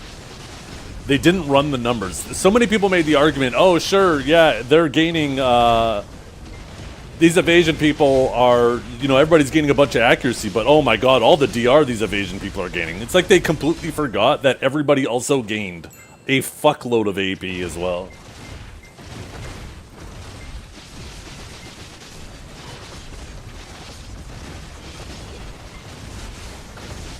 Yeah. Well, it should be a 1-to-1 counter, right? 1 AP crystal should cancel out 1 DR crystal. 1 accuracy crystal should cancel out 1 evasion crystal. That's how it should be. An equal trade-off.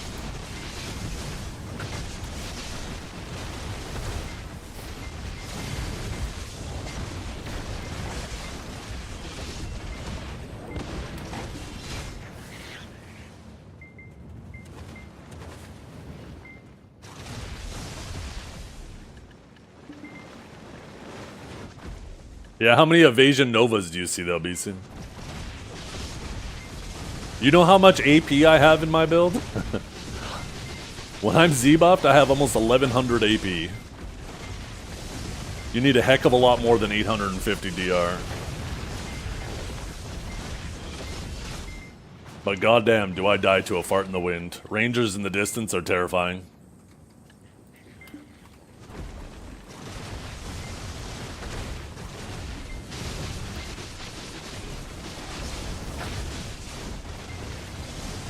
Did you know that Novas and Warriors, specifically Suck Warriors, have more DR in a full AP build than an Evasion build has in a DR build? Like, if I build... I have a whole bunch of defensive shit on my Sage right now, and I still have 80 less DR than my Warrior in a full AP build. And that's my point. It's like evasion is cooked. Anybody who thought that these evasion builds were going to thrive because they gained a bunch of DR did not look at how much AP everybody was gaining. And they don't realize that most people went down. Most of these builds that were running a ton of evasion were running it with an evasion offhand, and they all lost that. So not only...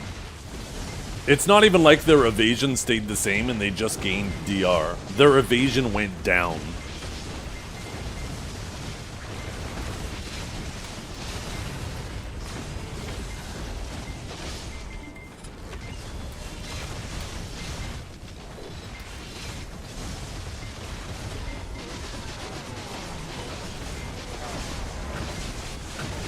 Yeah. Yeah, people who were running Rick, they went down... I don't know if it was quite that much, but they went down, like, pretty close to that. And my accuracy went up by a fuckload, too. Right? I used to have what? What did Kudum have again? Like, I think it was 13? Or was it 18? Maybe it was 18 at Penn. Or at C20. Or I guess it would have been the Penn Black Star. I guess I could just look at a Penn Black Star, right?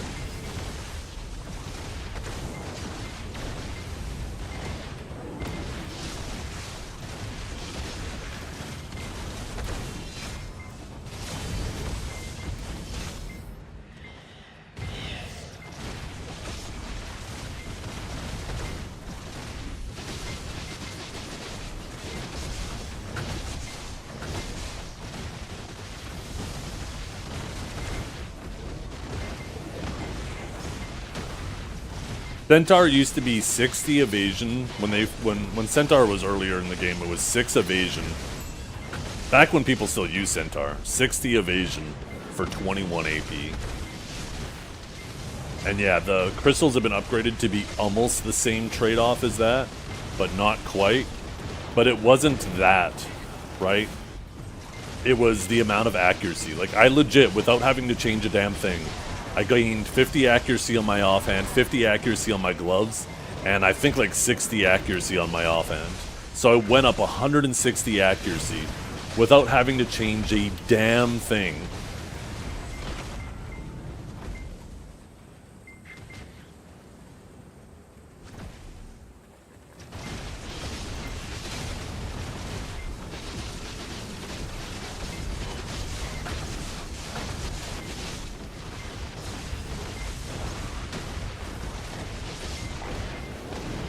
Yeah, I was comparing the accuracy of Kudum compared to what we have now.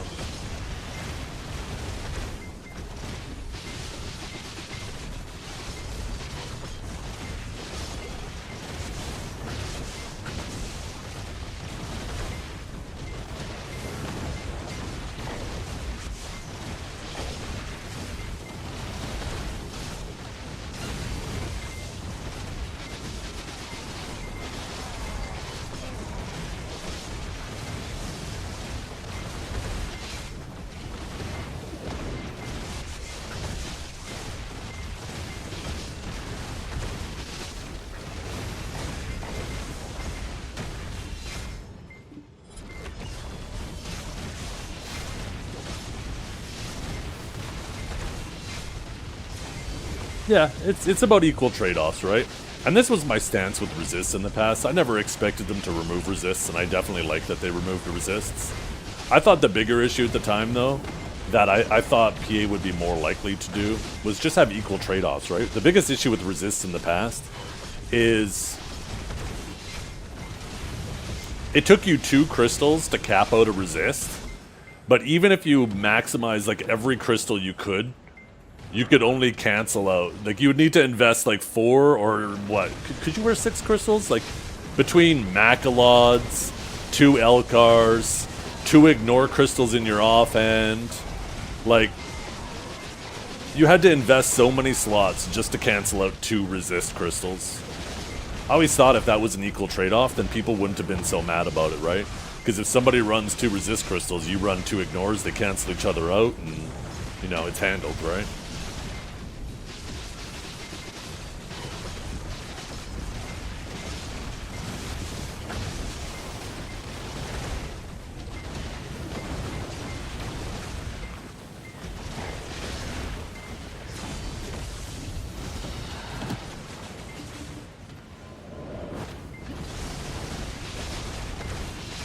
Yeah.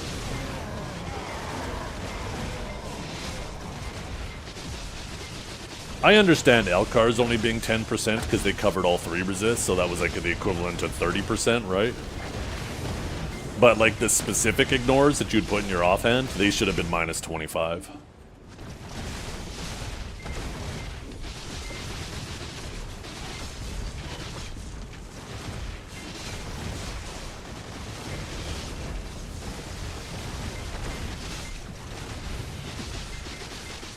But that's not a problem anymore. They ended up actually doing the better thing and completely removing resists, which was completely surprising to me. I never expected them to do that. That was a PAW. Honestly, though, I think they should remove resists from PvE. Resists in PvE just make it annoying. It doesn't add like a layer of depth to the grind spot. Especially in a spot like this. It's not even like you can get away with like 99% resist. All these mobs are just spamming knockdowns on you. That if you're not 100, you might as well be 0%.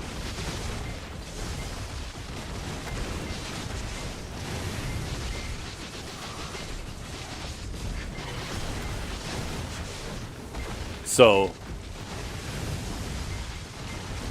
you're either not running resist and it's just going to kill you, or you have to commit 2 slots to it, and it, you know, yeah, especially lower AP classes, they get punished even harder by it.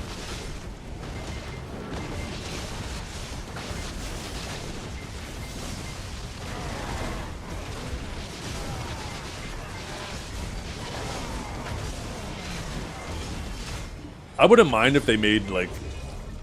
When they make mobs like this, where every single attack they do is trying to knock you down, it's not interesting. I don't mind mobs that have special attacks that, like, do a big red circle and you have to do your job to avoid it, to avoid the CC. I think that's fine. Because then you can choose whether or not you want to run the resists, right? Because at least if you feel comfortable, right? Like when you're fighting like a boss that has a CC on attack, you could just avoid it, right? If you're paying attention. If you don't want to pay attention, then you run the resists. Then it runs more of a purpose. Yeah, Pig Cave is probably a good example. Actually, that's probably the perfect example, because both of those attacks at CC and Pig Cave are telegraphed. So, you can either choose not to run the resists, and now you have to pay attention to the telegraphs to avoid the CC. Or, you run the resists if you just want to ignore it and face roll it, right? But take a little hit to your grind speed. I think resists in that capacity are good. But when the little mobs are just spamming CCs on you all the time, it's so stupid.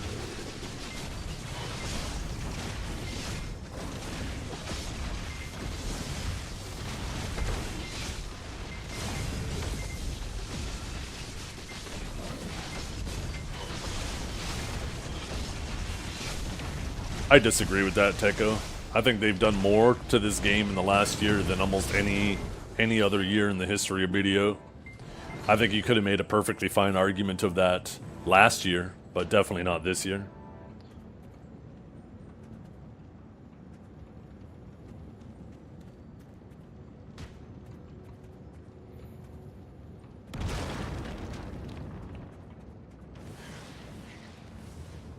We have received more hot button changes we've been asking for in the last year than I'm pretty sure any other year.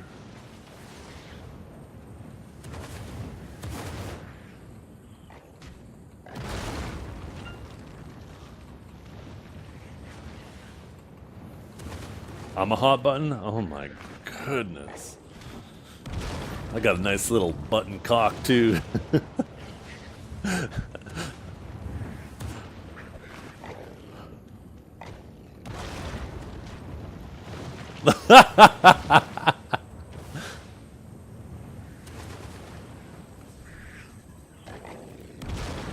Yeah, you better take that back.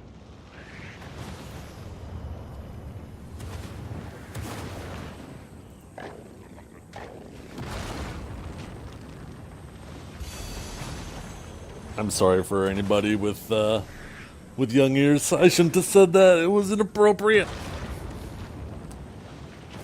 Actually, what am I talking about? This channel is flagged for mature audiences only.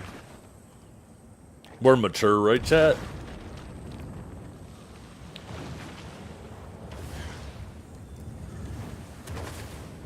Yeah, young people either A, don't have the attention span to play BDO, B, don't have the money to swipe on BDO, or C, don't have the time to play BDO because they're too busy with school and shit.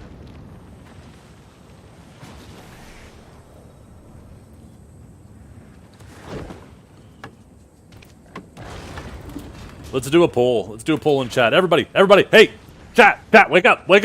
I need full class participation here. We're gonna run a poll. I want you guys to vote.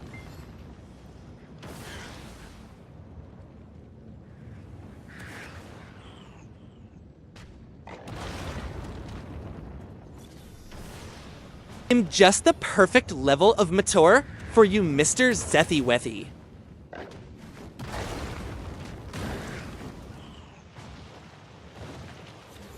There we go. Wait, a poll's already active.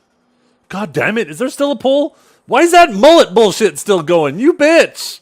Get that shit out of here. Why can't I get rid of it? How dare you wake me? You fucking rat. Why'd you do that? I had the poll all set up and it's like, you already have a poll going. Get that shit out of here. Why can't I end this poll? Oh my god. I hate my mods so much.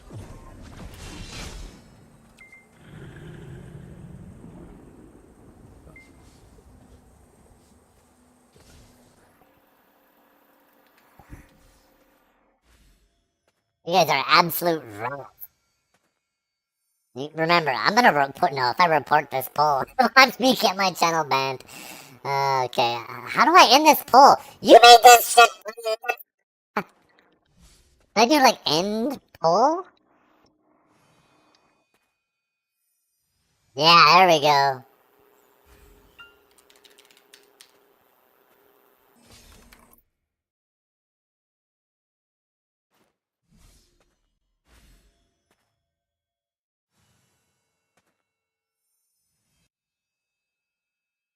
Ow, what the fuck?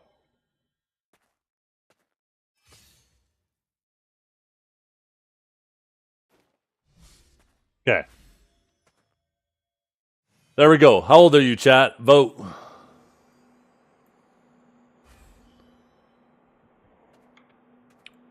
I also gotta fix the sound effect. It didn't make the flashbang sound.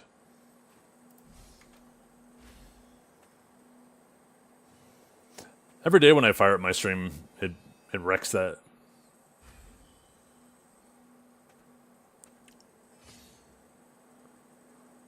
Okay.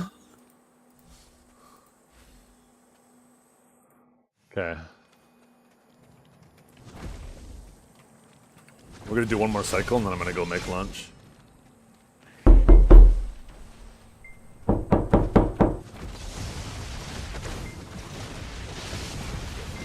I got a vote too. I did. Shut up. Shut up, Calb. I get exactly what you said there. Fuck you. God damn it. I am not 51 plus, you bitch.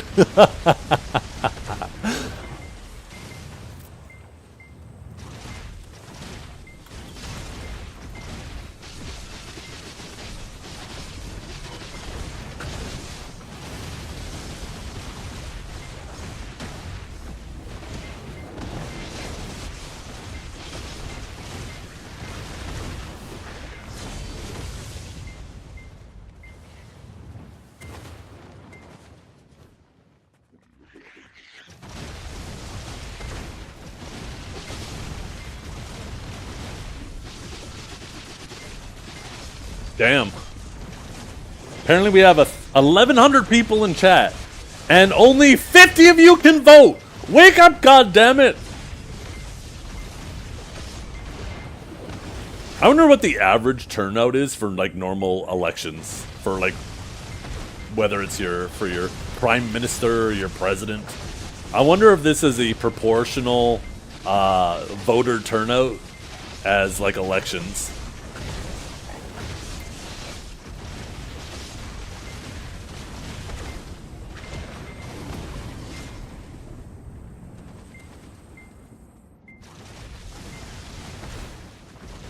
I don't have time to vote, I'm grinding? That's fair.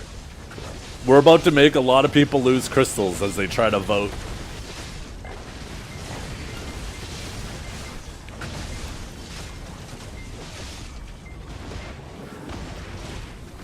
Only the extremists vote in politics, the rest don't give a fuck? That's not true.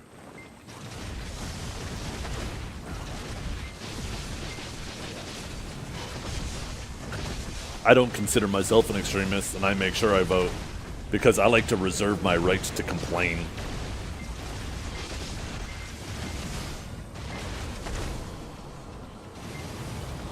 If you don't vote, you don't have any right to complain about how your country is being run.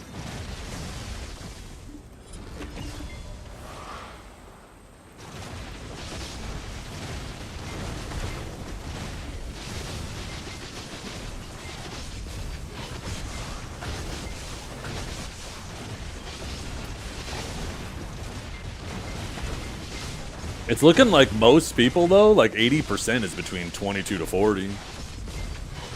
With a pretty equal split between 20 and 30. Oh, that's a lot of damage! 65% of voters voted? Wait, what? 65% of voters voted? So how does a voter not vote? Don't you have to vote to be a voter? I don't like the way that's phrased. In America, we have a God-given right to bitch no matter what. Yeah. Okay, maybe that's just a me thing.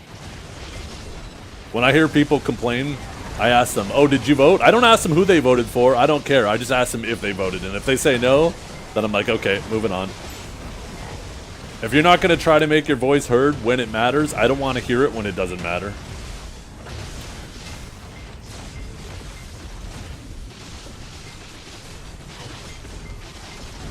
Oh, I see. So, okay, so what portion, if that's 65% of the people who registered to vote, what percentage of people don't register to vote? Because now we're talking percentages on percentages.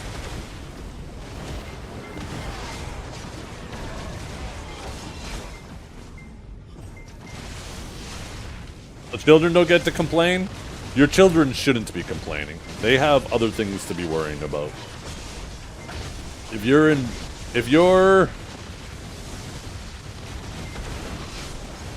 making your child focus on politics instead of enjoying their youth and having fun, I don't know. I don't want my kids to worry about politics until they're old enough to have to worry about politics, you know? I want them to enjoy being a kid because that shit, it will be gone before they know it.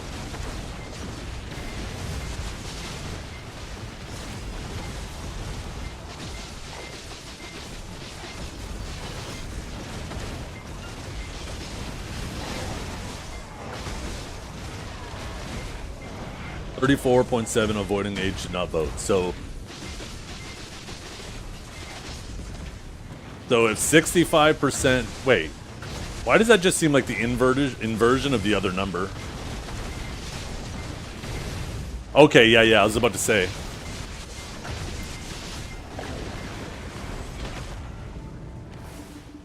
At what age did I start caring about politics? I pretended to care about politics when I turned 18 because it was a way to get a day off school to go vote. But I didn't really pay attention to it. I'd just tell the teachers when they asked, why weren't you at school yesterday? I'd be like, oh, I went and voted. And there was nothing they could say about it.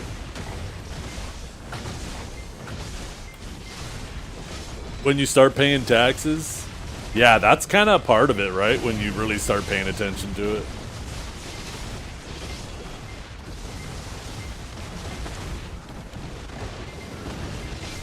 When you feel like you're being bent over a table and the doctor's wearing every single ring he possibly can while giving you a colonoscopy. But then, after you leave the doctor's office, you're driving around and you're hitting pothole after pothole and you're wondering where your money's going because it's clearly not to maintaining your fucking roads.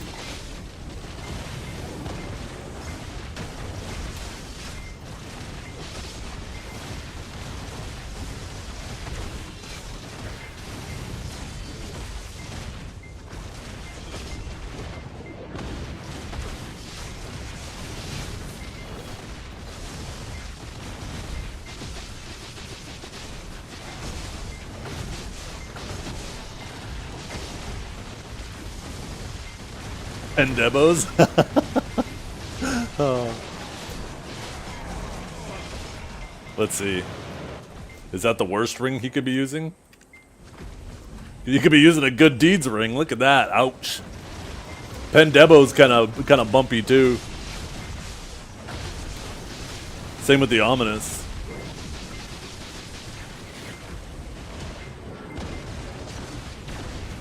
I think I want my doctor to use a blood ruby ring. Is there a better one?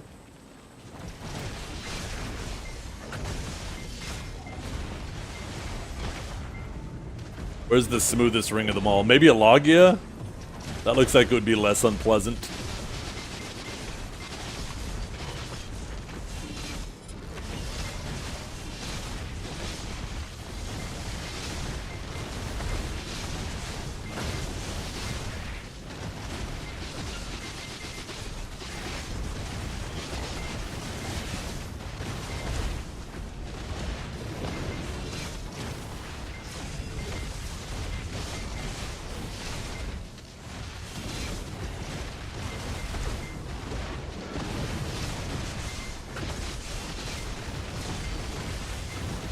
Ow?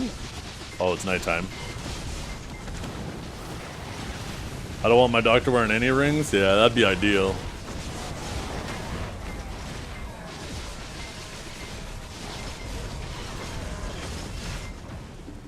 That would definitely be ideal.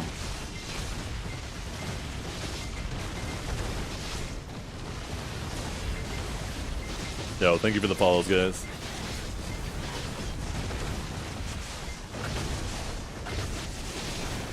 I don't know what I'm gonna have for lunch. Chat. I might just... I can't remember if I have any ham. Maybe make a little omelet. Maybe I'll just scramble a couple eggs, actually. All the rings, please. Oh my god, the way it said please.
By the way, you guys, you know what's something that's really interesting that I noticed last night?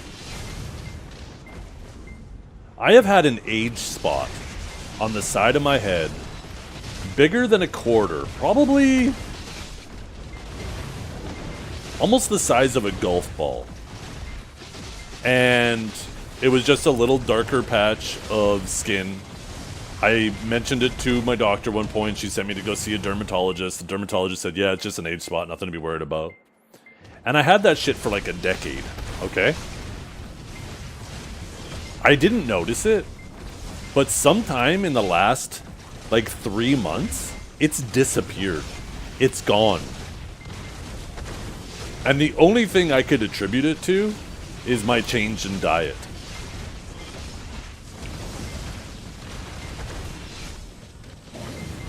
I was legit looking in the mirror yesterday and I was like, wait a fucking minute. Where did that thing go? And then I asked my wife, I was like, do you see that spot? She's like, no.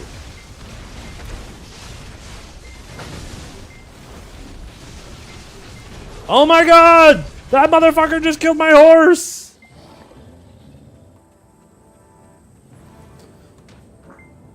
You must moisturize? No, I've been doing a low carb diet for the last few months. That's the only thing I could attribute it to, because I've had it for fucking ever. Like, I could find a picture. Where's my plug-in for my external hard drive here?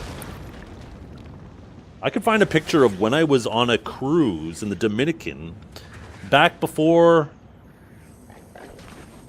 even my oldest daughter. So this was probably like 13, 14 years ago now. I have a picture of it.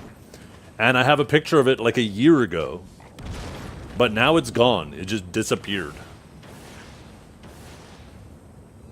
Let's see. Let's see if I can find... Here we are.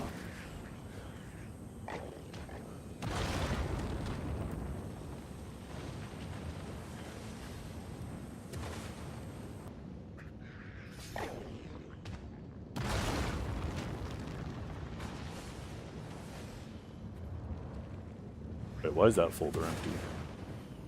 There we go.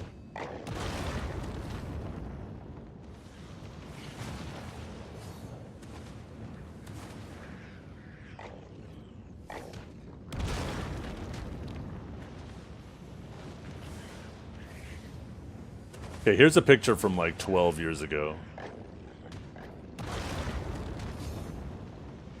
Can I? There. Thought it would be easier to do this.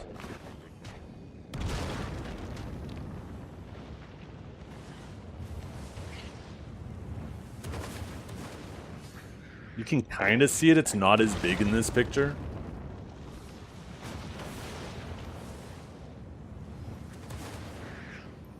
Picture of my wife, too. This was from 2012. Fucking 13 years ago. Oh my god. 13 years ago. That's fucking crazy. There we go. Right? That's me and my wife. But you can kind of see it there on the side of my head. I'm gonna zoom in like this. It's like right... And it was smaller here. I actually had to go back. This is like when it was starting. I have a little brown patch there. And it eventually got big enough, like it was like this big. But now it's gone.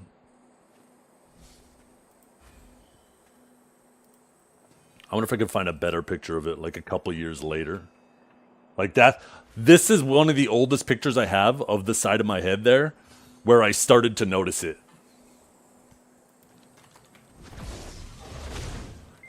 Because when I first noticed it, I was like, I wonder how long I've had that for, right? So I decided to go back and look at older pictures. Let's see if I could find a picture a little more recent.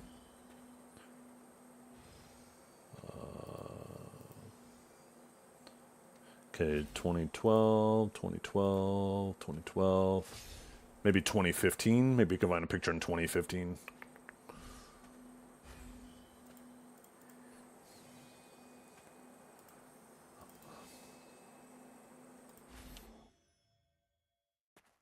I do not take a lot of pictures of myself, so it's actually tough to find.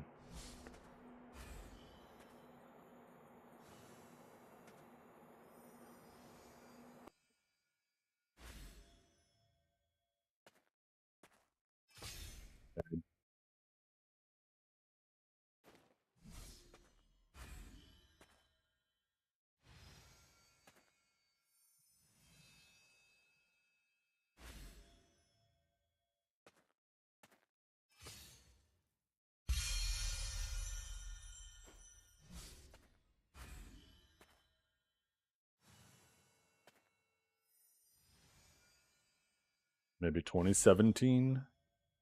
God, my kids are so little in this picture.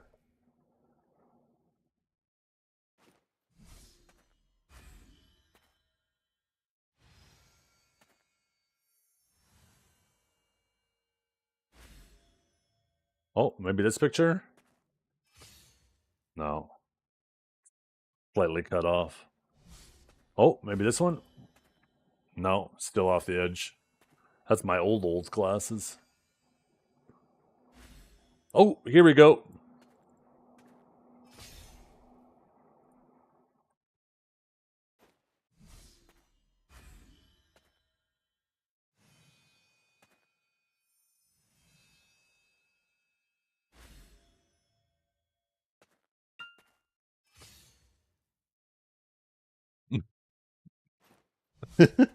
My wife is not impressed in this picture. She is not impressed.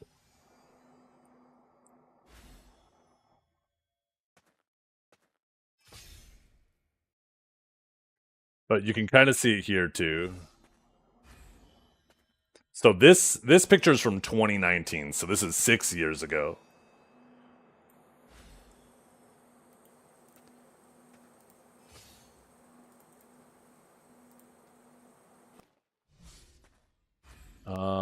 Shit.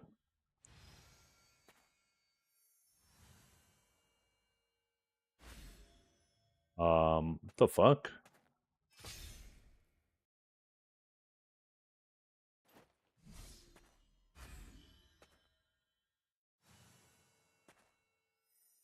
Why is this?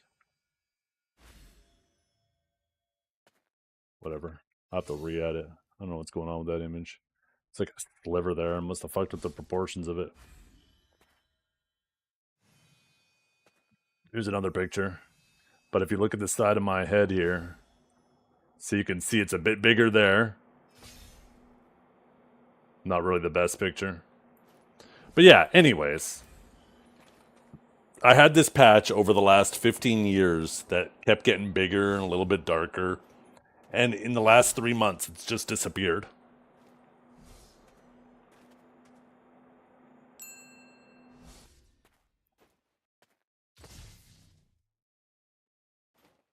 Always picking the best pictures of my wife.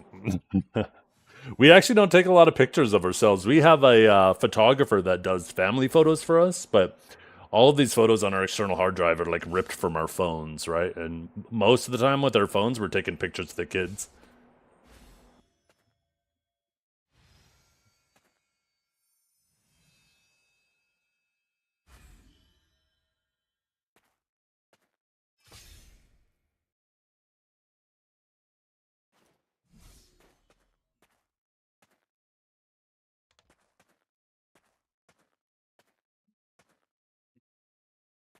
Laser tag just agrees with you.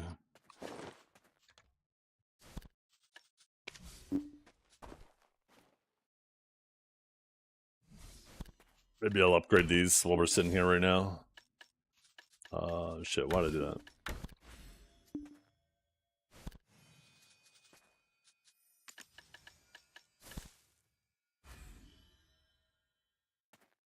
Wait, is it inverted?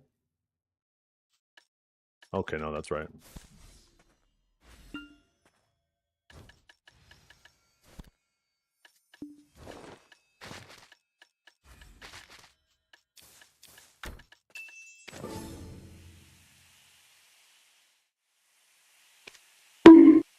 Boing.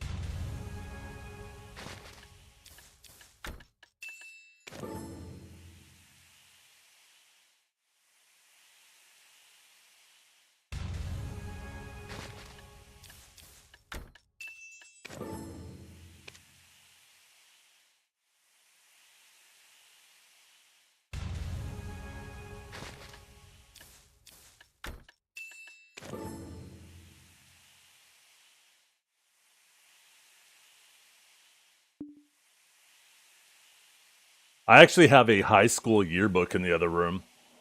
I wonder.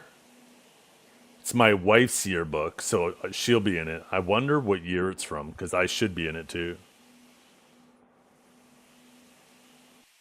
You guys want to see a picture of what I looked like in high school?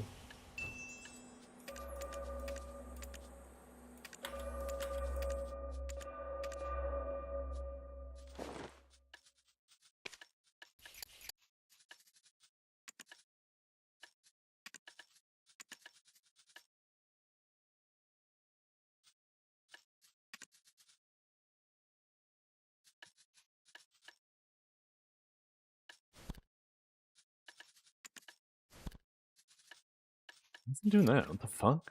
Oh, I didn't have edit set.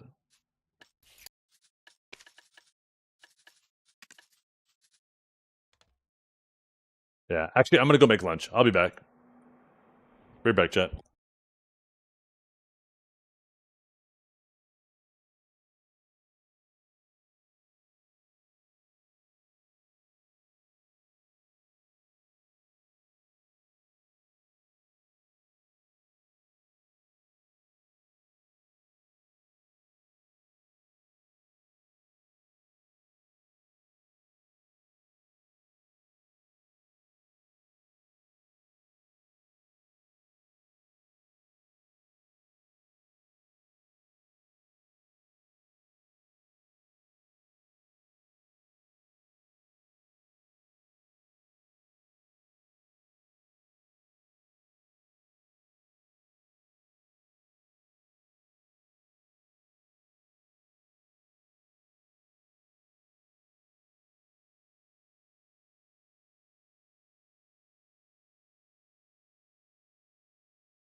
Okay, what's up, chat?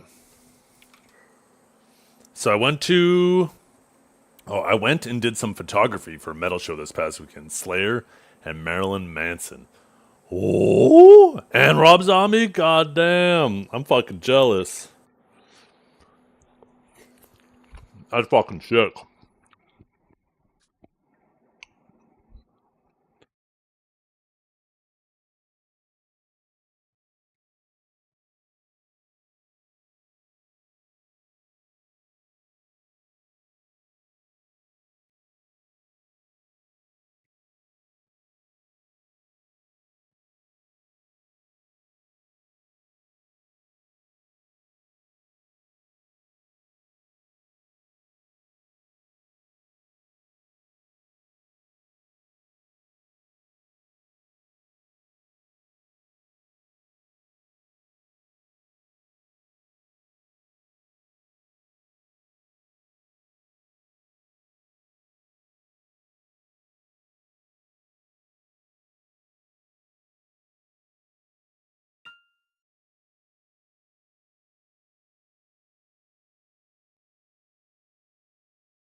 Yeah, that's awesome, man.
Yo, what's up, Cryptori? How you doing?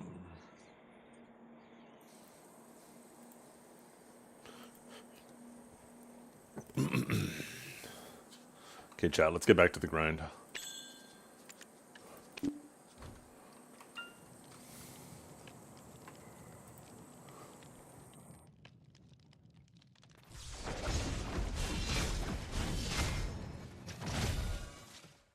Till nighttime, so we gotta watch out a little bit.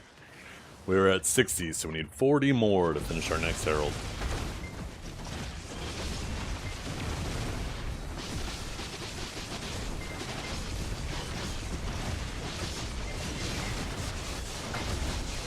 By the way, I can't talk. By the way, Irexusi.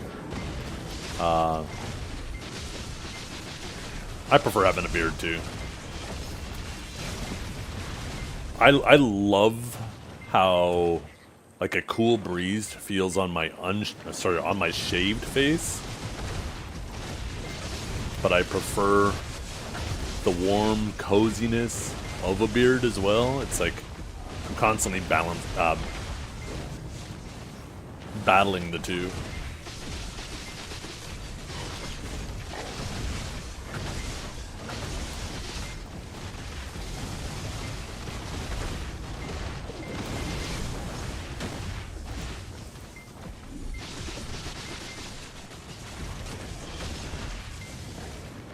Oh, you got those posts in it, eh?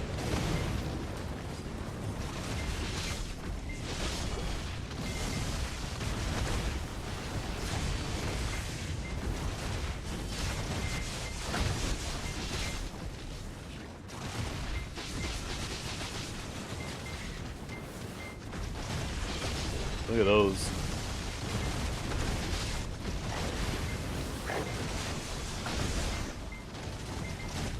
Wanted to go learn some PvP, and people are saying to go Awakening Sage, mostly for AOS and RBF. Awakening Sage is in a pretty solid spot. You know, it's got a lot of forward guards, but its forward guards are difficult for most classes to punish, so it feels like a completely unprotected class. Or sorry, fully protected class. But when you fight classes that are good at abusing forward guards, you know, it could feel kind of annoying. But all in all, no, it's a solid class. You just have to pay a lot more attention to positioning. You know, as soon as you add positioning to it, a lot of people instantly don't want to play a class anymore because, you know, it's kind of a self-report that they have bad positioning.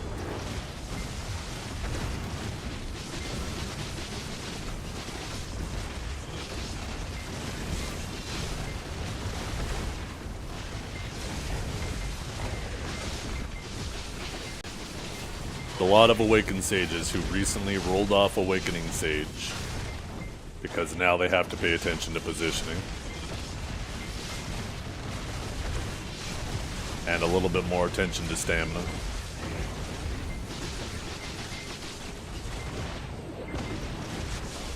Now I'm the greatest of them? I don't know about that.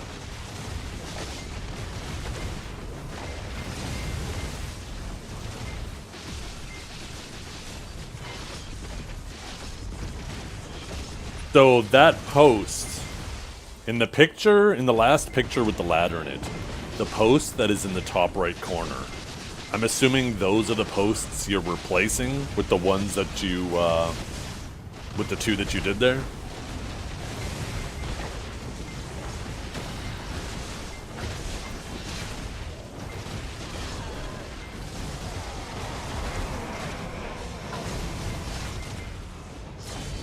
I recommend just kind of getting into something that you really enjoy, Cryptory. You just got to put in the reps. Individually, each class is not that complicated.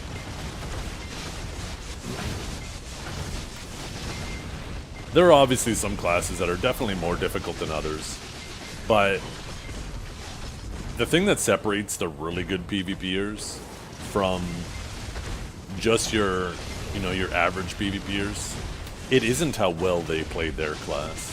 It's their reflexes, it's their situational awareness, and how well they know every other class. How good they are at their class is actually a very small portion of how good they are. The analogy I like to use is PvPing in BDO is like doing a puzzle, right? And how most people approach a puzzle is they start with the corner pieces and the edge pieces, right? So this way they kind of have a frame to start working around. Well, that frame is your class, right? Learning your class is just the edge pieces of a puzzle, and then learning how to fight against every other class in the game, as well as having that good situational awareness, positioning, and reflexes is the rest of the puzzle.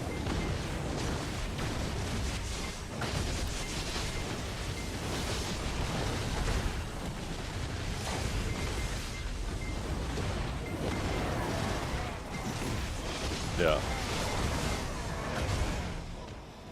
That's why there's a big difference, right? I think Striker's probably a really good example. And you can know the rotation to keep yourself protected. But there's a big difference between fighting a Striker that knows how to keep themselves fully protected and one that knows how to pressure you into being unprotected.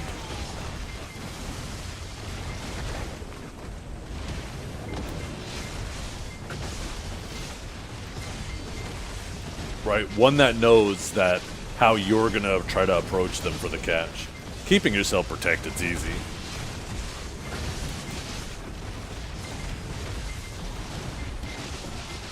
I mean, think of like, for those of you who are re-rollers, right, who re-roll all the time, what's the first thing you teach yourself? You don't ask yourself first things, okay, how do I catch somebody, what's my combo? No, the first thing you ask yourself, okay, how can I keep myself protected? Because if you can't keep yourself protected, then you're never or very rarely going to have the opportunity to catch somebody or combo them, because they're going to be always doing it to you. The first thing you always teach yourself is, how do you keep yourself protected first? And then you start working on those other things. Once you can keep yourself protected, now you start saying, okay, well now that I can do this, how do I weave in some catches here, some potential catches? And then once you start getting the catches, you start asking yourself, okay, if I catch off this ability, what's my optimal combo? If I catch off that ability, what's my optimal combo? If I catch off this ability, but that ability's on cooldown, what's an alternate combo, right? And then you just kind of start building layers upon that.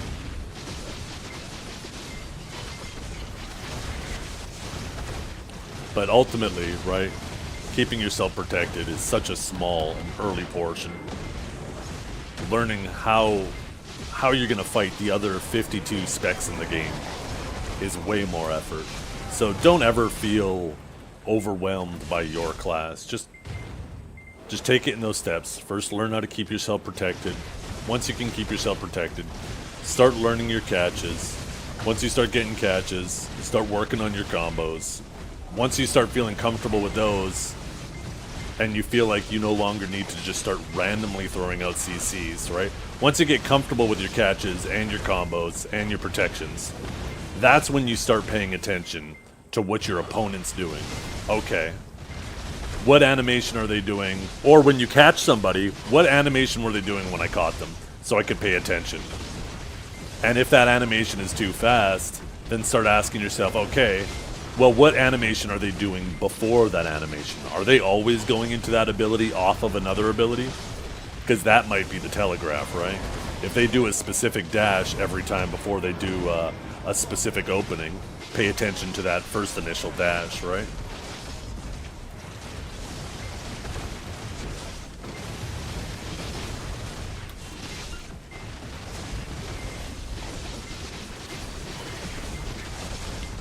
Also, knowing what they're looking for, too, right?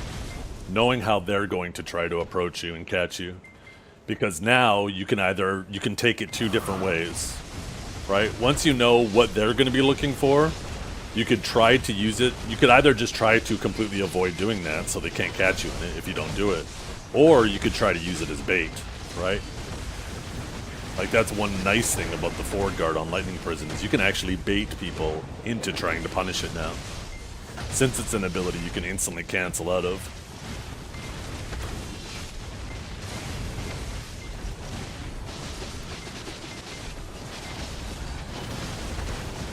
Now, classes that instantly punish forward guards,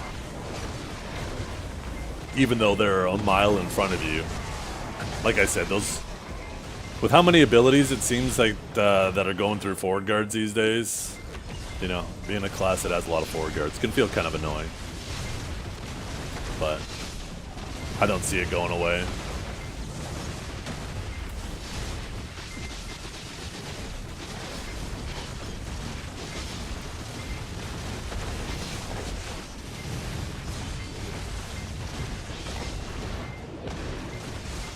Yeah. Melee forward guards, awful. Ranged forward guards, awesome. And anything in between depends on the animation. Depends if you're locked into it, depends how long it is. like I said, for the classes that can't instantly get behind an Awakened Sage, our forward guards are so annoying to deal with because, like, we're such a blinky class, right? We're behind you, we're in front of you, we're beside you, we're above you, you know? And all the time, just constantly moving. And a lot of the abilities we're doing are actual forward guards. But when you don't know where we're going to appear, and then when we appear, by the time you turn your camera to see where we're at, we're already finished our next ability and moving again. It becomes difficult to punish those forward guards, right? Yeah. Awakened DK, I would imagine, plays a lot like an Awakened Sage, but without a grab.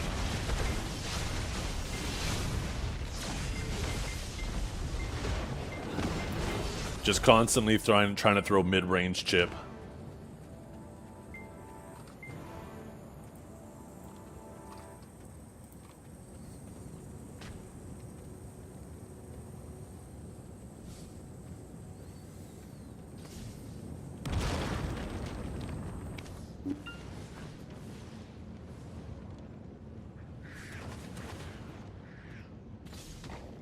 Ash or Suck Dosa.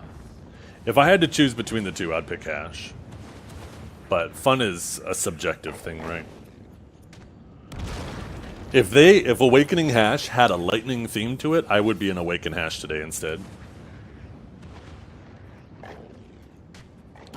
Yes, is multi finally banned? Let's go! Hell yeah, PAW!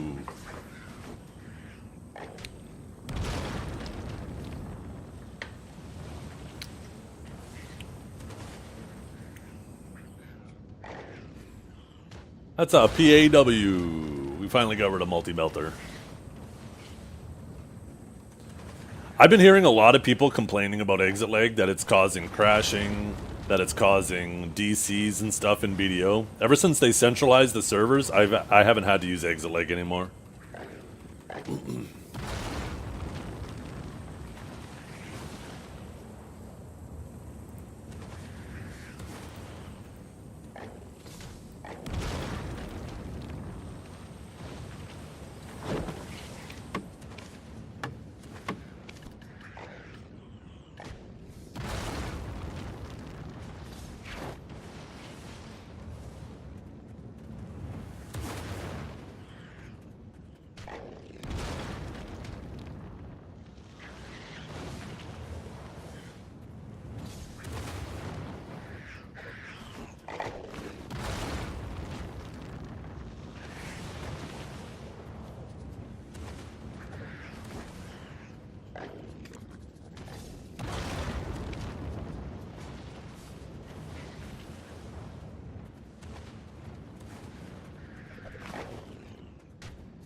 Yeah, like I said, just take it in those steps.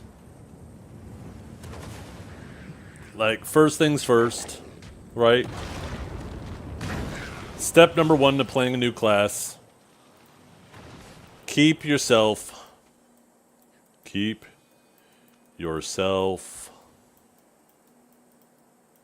Okay, apparently I can't spell. Self-protected. That's number one when you're learning a new class. Learn what your rotation is to keep yourself protected, right? 2, learn movement. Rotation. Right? You're going to want to learn how to move, to either run or to chase. Right? And keep yourself protected while doing it. 3, learn your catches. Right? What catches can you do? Which of your catches are protected? And how can you do them while still respecting these first two things, right? Keeping yourself protected, moving around. Once you learn your catches, learn your combos. Right? Once you start learning your combos, once you start catching people, you got to know how to kill them, right? So after that, You got to start learning your combos. Now, once you have all of these, this is the foundation for your class, right? And you only have to learn this about your class. Number 5, and this is, you know, this is the biggest thing, is, how do I phrase this?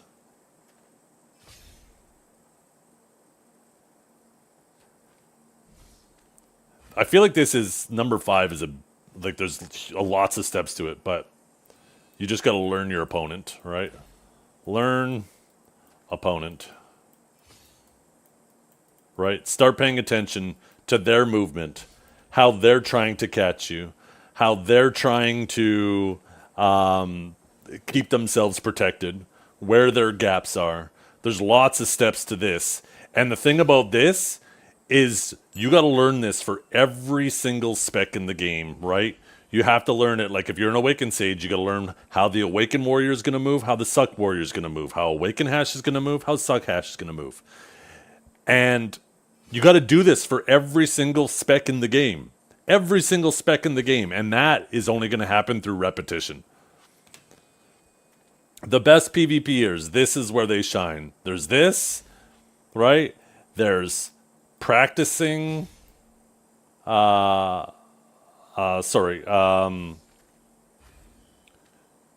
supposed to be C. Practicing your situational awareness. Situational awareness, right? So, and that kind of comes back to this, right? Just a situational awareness. Like if you know they have a grab or you've seen them use their grab, now you know, okay, the situation has changed. They no longer have a grab on a table. I can start sitting in more SAs. Or their grab is available and they're trying to move towards me to get into position for a grab, right? That's all part of situational awareness. And if there's other players on the table, okay, I caught his buddy, and his buddy is way over there distracted. I don't have to worry about him. But, oh, nope, never mind. I caught him. His buddy just did a 180 and is trying to come and peel, right? Paying attention to all of these things going on is part of situational awareness.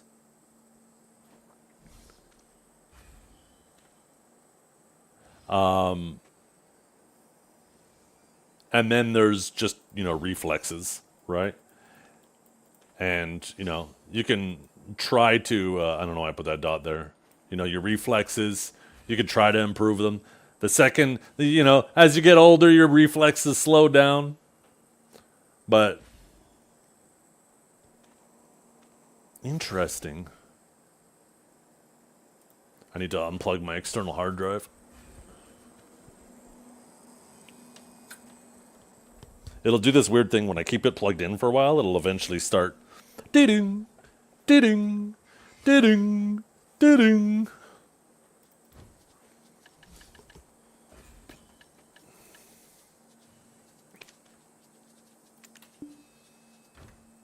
Huh? Did I not collect it? Oh, yes, I didn't.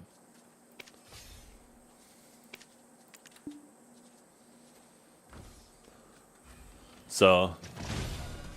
Yeah, just once again, the most important thing first, learn how to keep yourself protected. Learn your movement rotation, and then start learning your catches. And then once you're catching people, start getting comfortable with your combos. That's kind of the first 4 things that, you can typically get those down with any class within the first 2 weeks. Some people will learn that shit within the first 24 hours, depending on the class, right? Some classes, your average player can learn that in the first 24 hours. Other classes, it might take you, maybe a week, depending on you, maybe 2 weeks. It's learning how, once you've got the foundations for your class laid, learning how to fight every other class. Applying what you know about your class now to every matchup.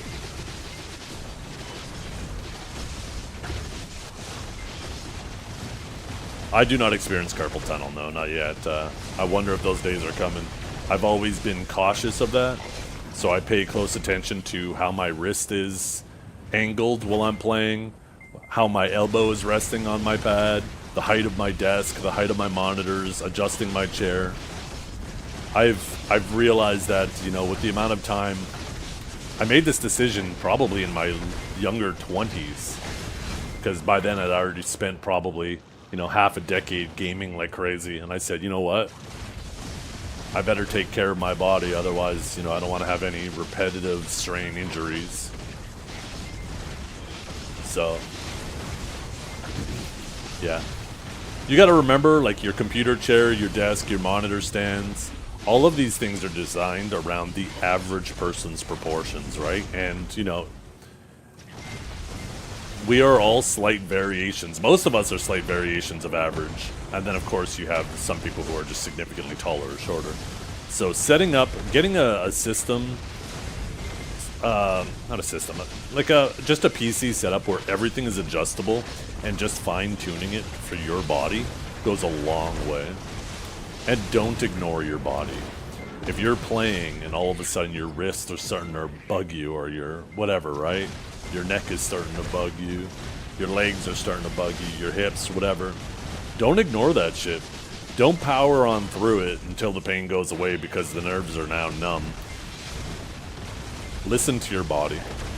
If it feels uncomfortable, try to change it up a little bit. Let me take a look at these pictures. I completely forgot to click those. Holy resolution, Jesus. God damn. What is that first picture? Someone body surfing? It's like a bunch of people body surfing, never mind.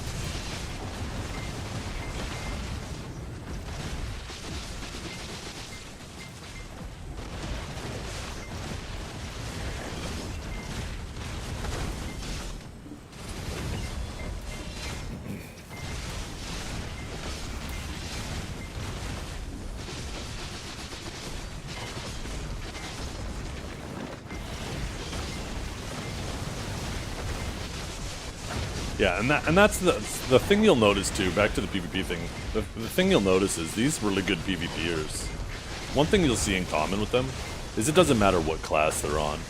They always, almost any class they hop on, they will make it look busted. And it's because of all of those other things after that fourth step, right, that they've learned. All the knowledge they've learned about every other class in the game, their situational awareness, their positioning. That's something that moves with you from class to class.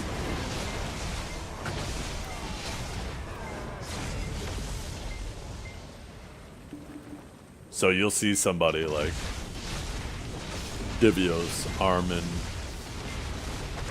I was gonna say Flannels, but I've actually never seen him on another class.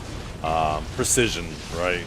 Precision, you've seen him play on many different classes, and he always just does really well.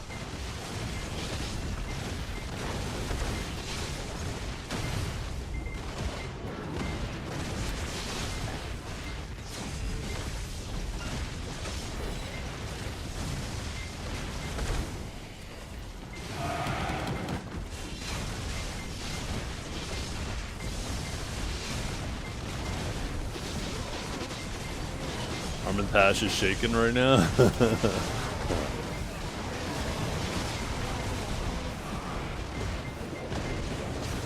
Shaking in his booties.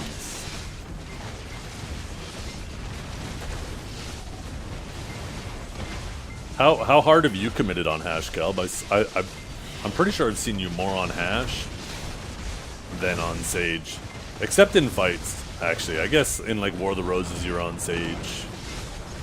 And in Node Wars and stuff, I guess you still do Sage. But I know you were fucking around quite a bit with Hash. Are you toying with the idea of becoming a Hash main, or is it just a kind of a fun thing to fuck around on the side for you?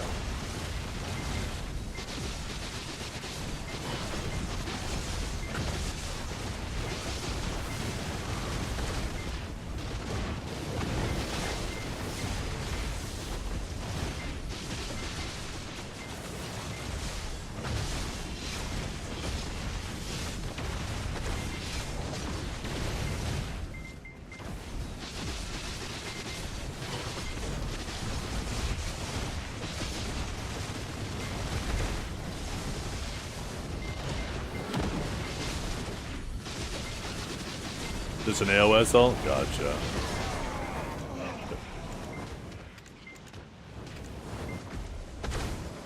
My market was so slow there. No, Awakened Sage is it's not a meta class anywhere, but it's a strong class everywhere. Or it's, maybe not a meta is the wrong word. It's not broken anywhere, but it's strong everywhere. Probably a good way to put it.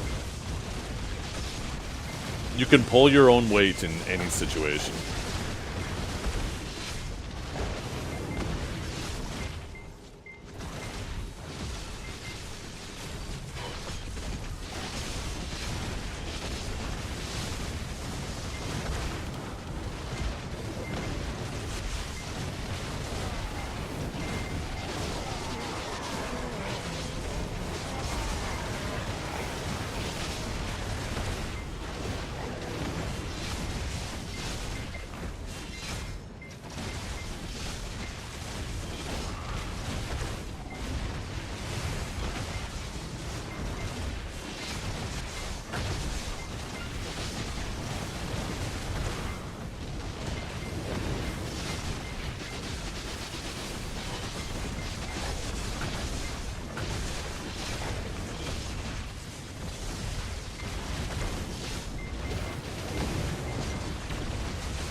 Shit.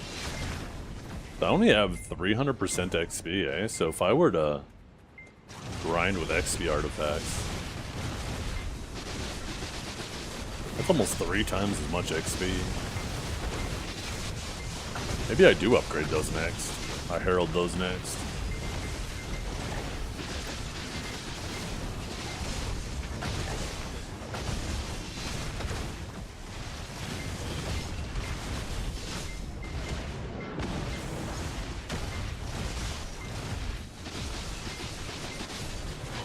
Duck Moose is a damage demon, yeah.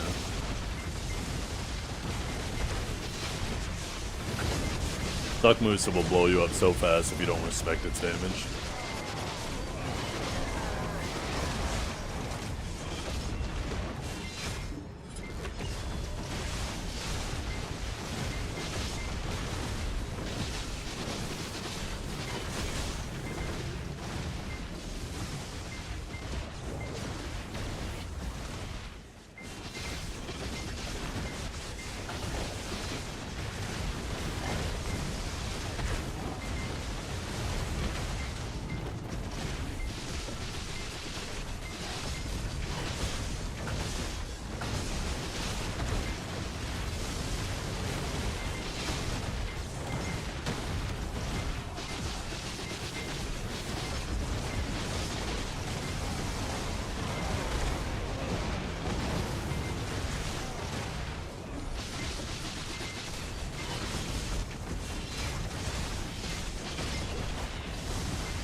Feel like your kind is dying? Well, Sucksword just got buffed.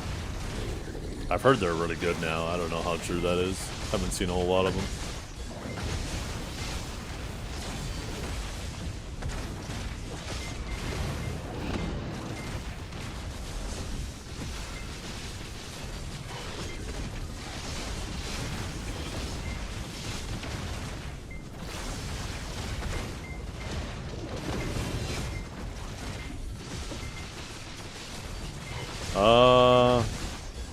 Did some RBF a while ago. I can't remember.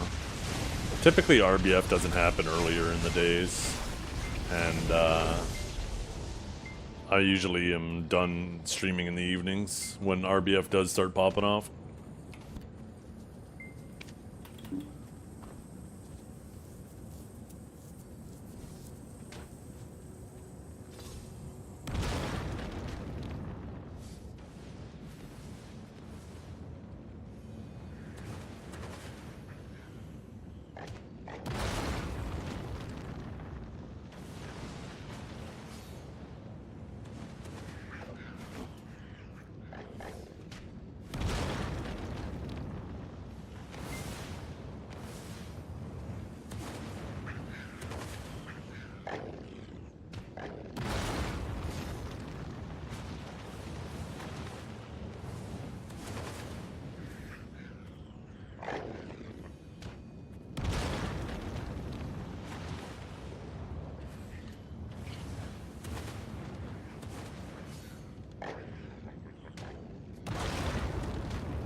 Oh, thanks for the follows, you guys.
Dragar.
Oh yeah, there's no gear score that's too low to practice. You can go to the battle arena on a trial character and practice too, right? Just do the reps. As long as you're not fighting somebody who's one-shotting you while you're standing. I've always thought that they should add sparring weapons for the battle arena, where it makes all of your abilities do 0 damage. And you could just practice catching and comboing each other, right?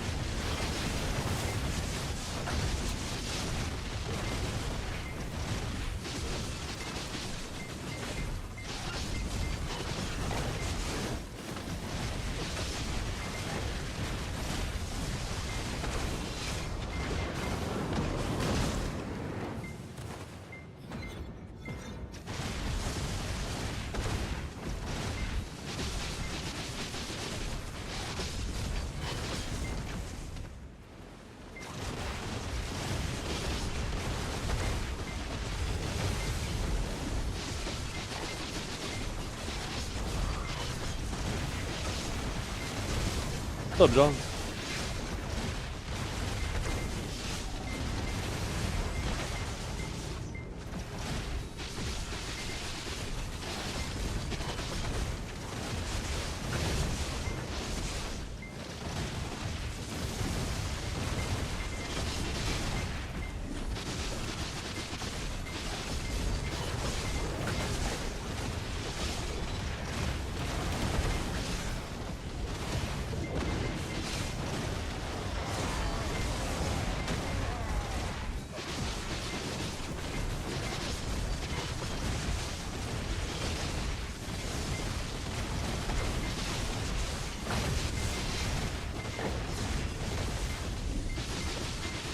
Your train's brake started smoking?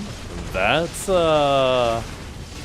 Did your cheeks clench? Were your cheeks smoking too?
Tell him, John.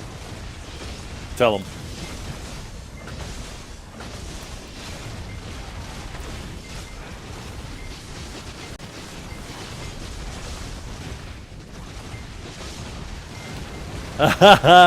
You're both fat. Ah.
What the hell's a golden pocket watch?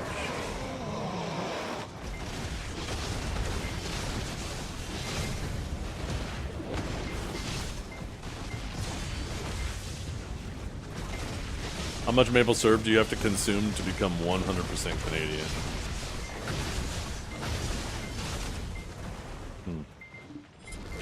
Good question. I'm not sure the math on that. It's definitely more than one.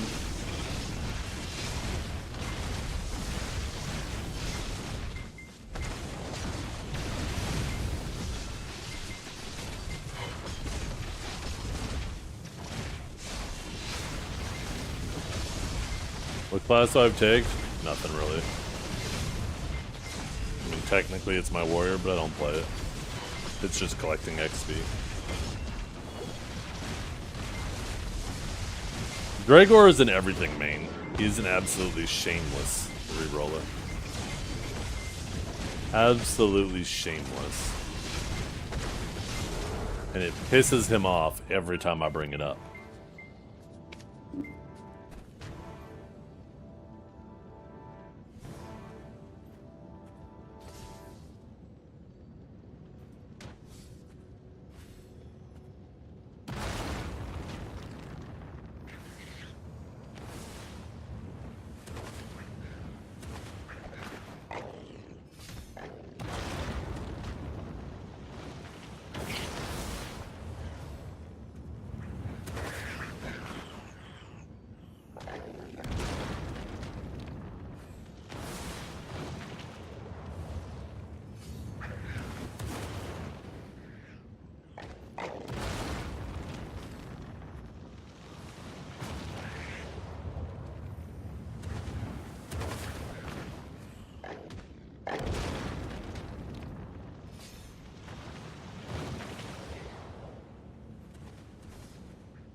No one mistakes you for Dracul. It's because the last time I fought Dracul, I put him in the dirt.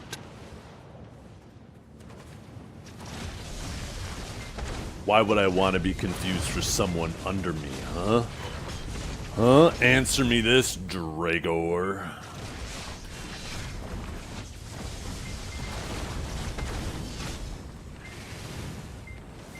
I run out of loot scrolls? No, I just keep fucking forgetting. Every time I go to load a loot scroll because it runs out, I'll just hit spacebar and then it turns it on level 1.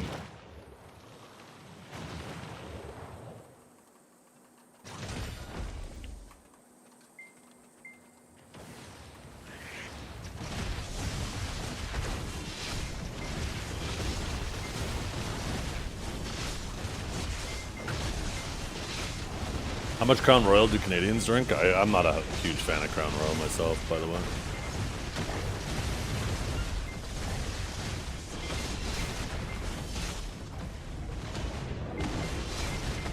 I got better at Sage than you after like 4 months and it pisses him off, so he calls me a bottom. Did you though? I'm pretty sure Dukes would beat you at Awakened Sage.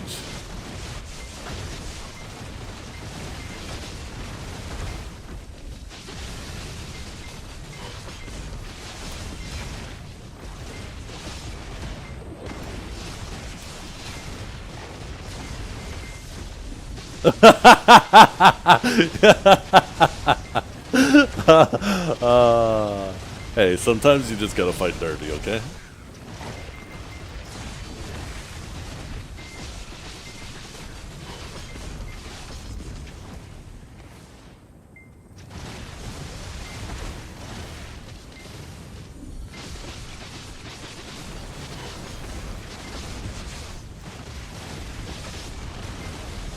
Some Sork goes bird level shit you just said? Oh, goddamn.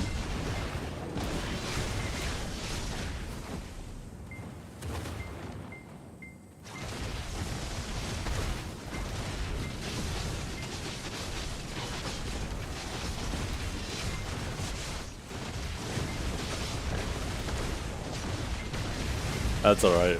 We all say some fucked up shit sometimes. Archer and small scale 1v1? I mean, it's pretty good these days. Archer has like fucking unlimited stamina and can move like crazy. There just isn't a lot of good archers. A good archer could be, even in 1v1, could be pretty annoying to deal with.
How about those Dosa nerfs? Yeah.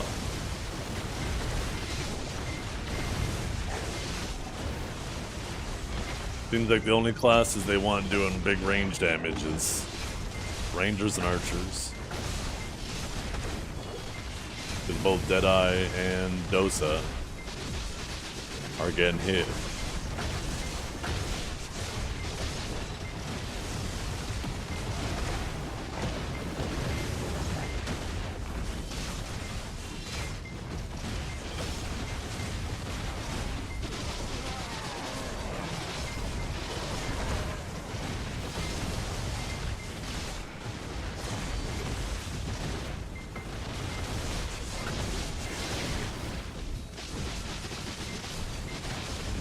Well, they want him to be more up close, right? That seems to be the clear intent.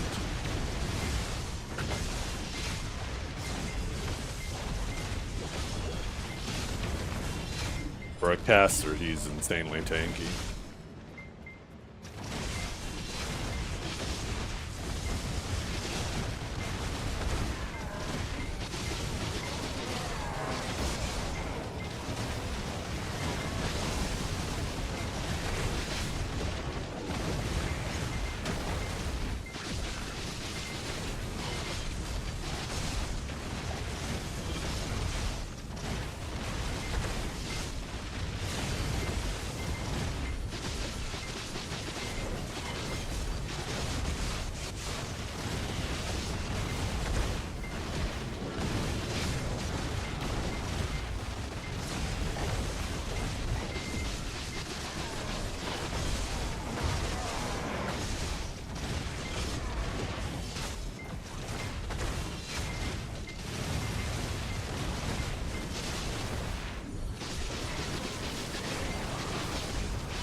How would I implement into the game? I wouldn't.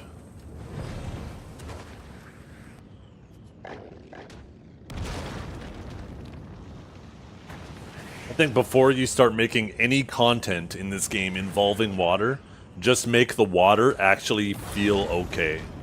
But water in this game feels like absolute dog shit.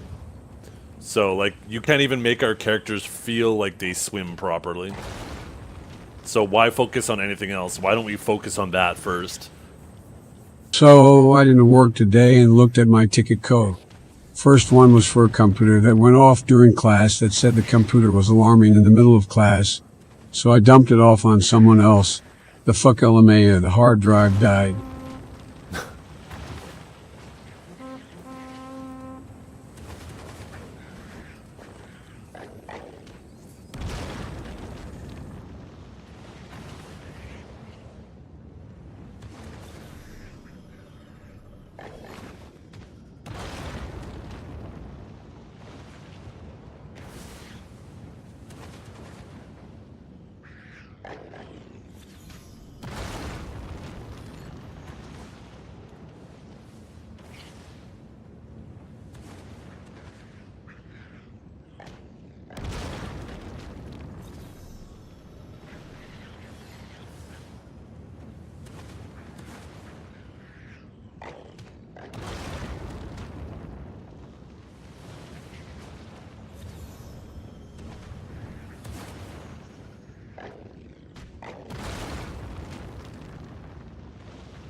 And to my point, before you even do any of that, at least make the water resemble water.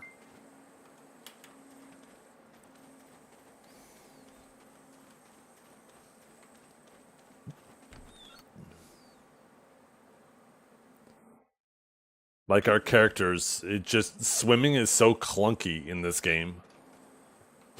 Like, if you can't get swimming properly, I don't understand why you're trying to go even further into it. Get that shit handled first before even bothering with any of that.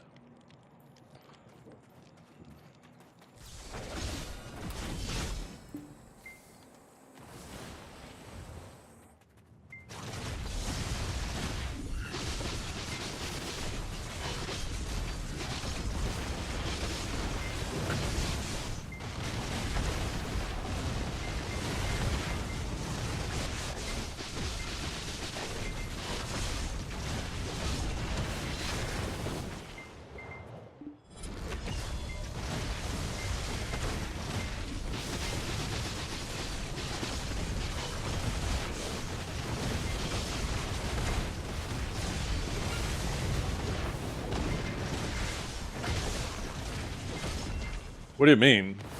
Swimsuits don't improve it either. They make it faster, but it's still shit.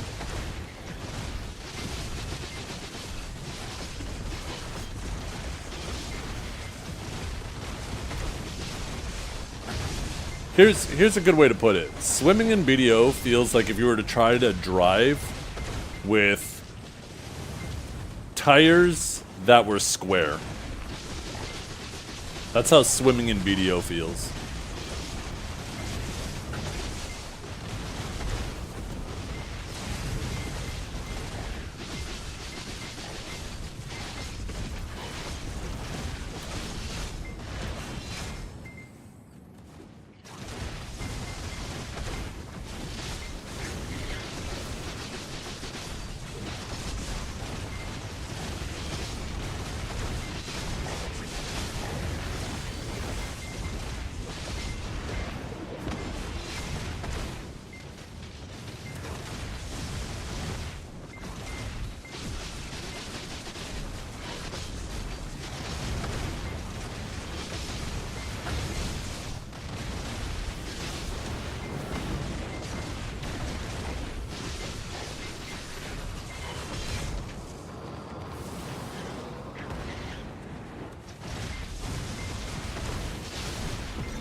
Is it 20? No. It's 19 and a bit.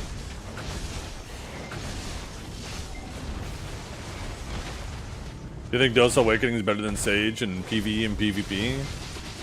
Large scale, yes. PvE, yes. 1v1, no.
Yeah. Goddamn, Katara.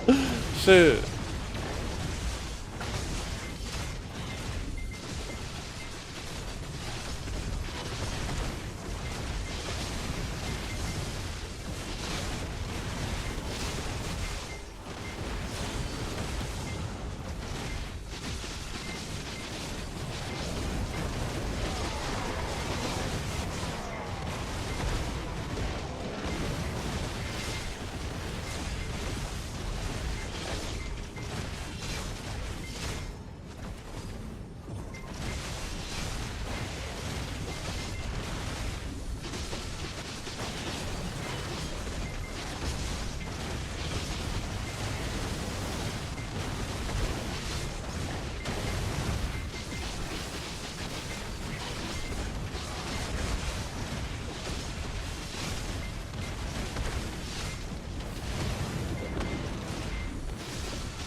Yo, what's up, Static?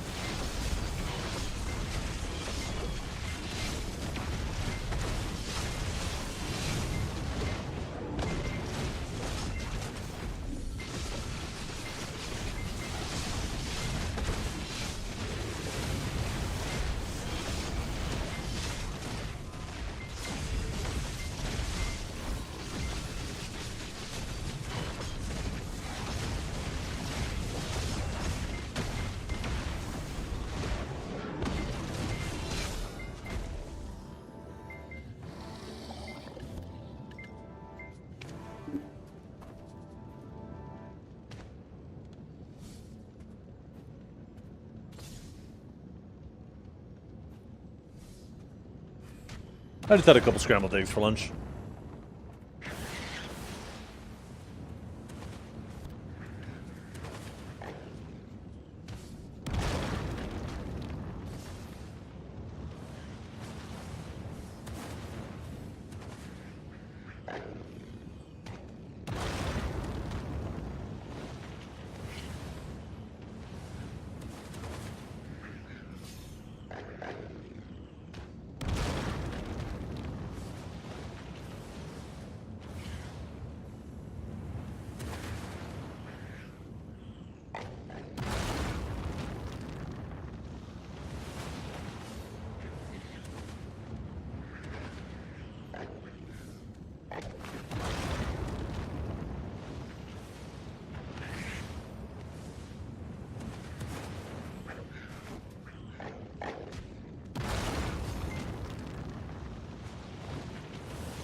Ooh, Bond, let's go.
It is Tuesday. Maybe I get some tacos tonight.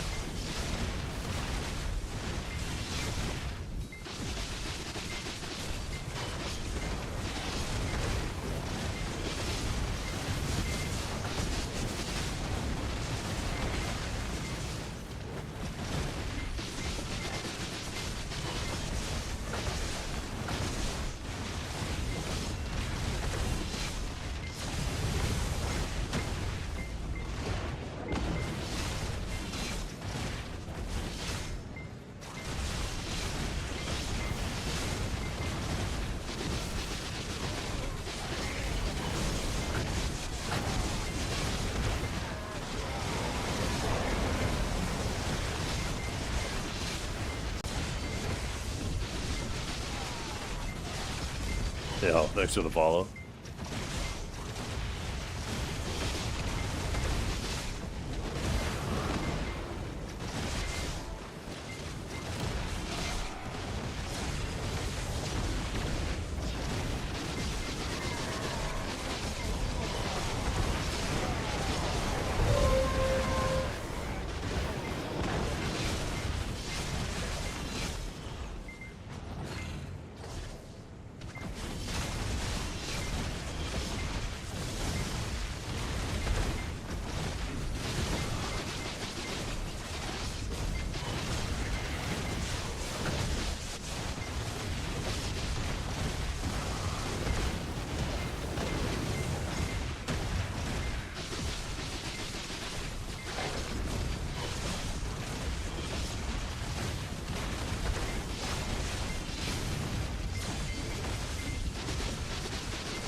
How's it looking now? I don't know. I guess it depends how long ago you've been watching.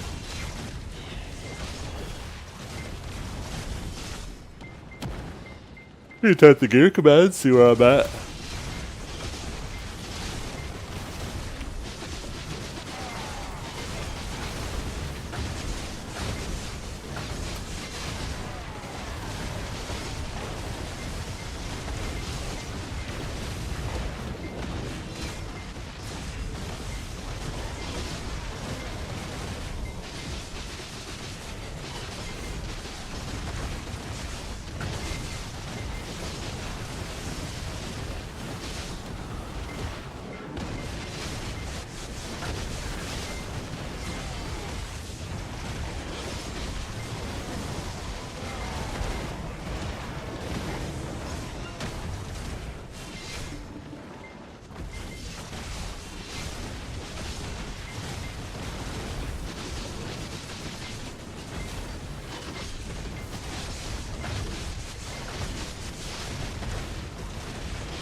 Yeah, been a long time since those days. I was like, what, 2017? 2018? So long ago, I can't even remember.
Yep. Practice, practice.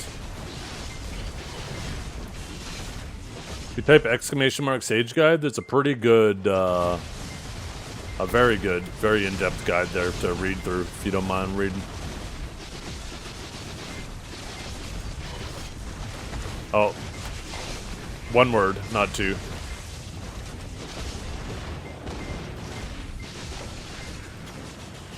Forgot that command still existed.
Yeah, it's upsurge.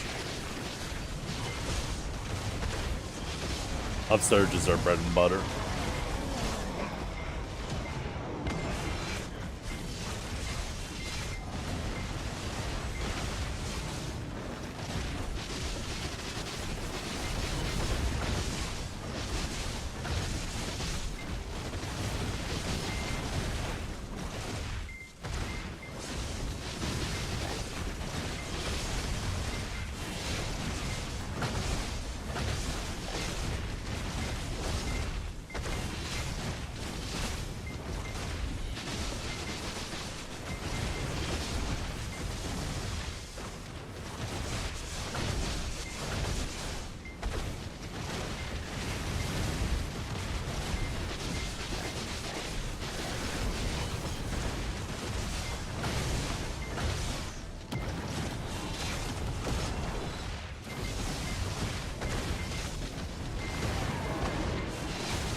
Oh no, I got a little too greedy. I thought I could get one more ability off.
Boom, bam, bam. Should be able to finish our next one tomorrow.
Yo, what's up, Hazel?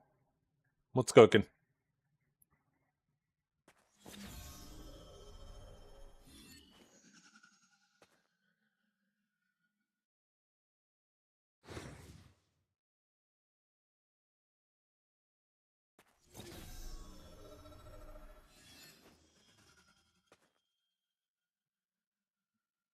Thanks for the follows, everybody.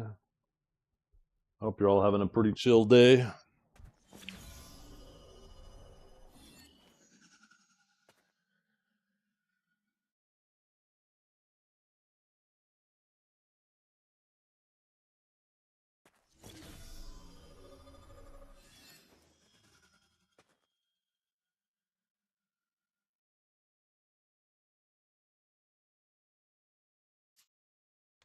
Your vessel.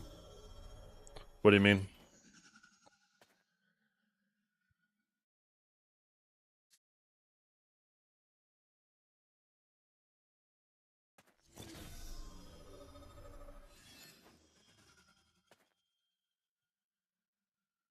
Oh, you're not getting baited by that, are you?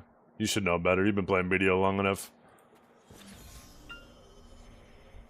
How many times have we seen people say they quit the game and then, you know, within the same year they're back?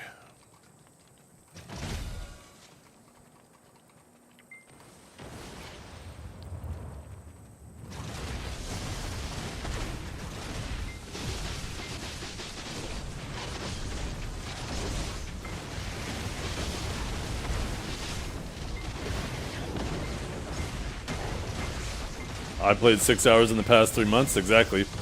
Perfect example of somebody who hasn't quit. Thanks for helping prove my point. Same month, yeah. Just, the reality is, right, unless you're quitting video for IRL things, there's just nothing else out there in terms of MMOs that hasn't already been out there. And I think people quit video, and they're like, oh, well, I'm gonna go, you know, They don't think it through. They don't think about, okay, well, what are they going to do with their time instead? And then maybe they dabble into these other games that have been around forever and they realize, wait a minute, these actually don't have what I fell in love with BDO for. Playing 6 hours isn't quitting, Hazel. There's a big difference.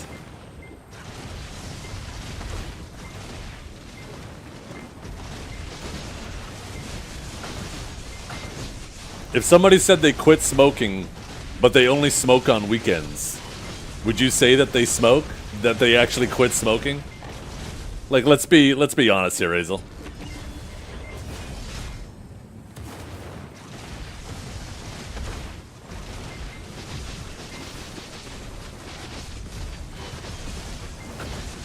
But yeah, people realize that there really is nothing else out there. So unless you're gonna actually occupy your time touching grass,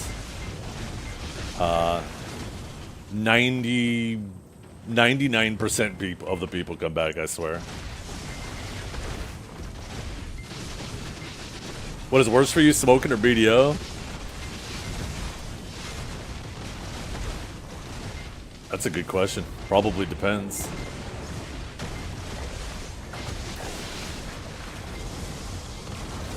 New World is it? Yeah. I guess it depends on how you indulge in BDO. I think it could definitely be more. Any MMO could be, almost anything could be more destructive than smoking.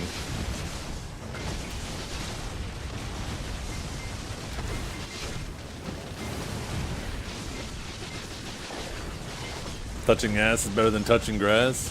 What if the ass is touching grass? Not sure you can compare smoking to a game? You absolutely can. Why couldn't you? There's plenty of studies out there showing how addictive gaming is, online games. You absolutely can compare those.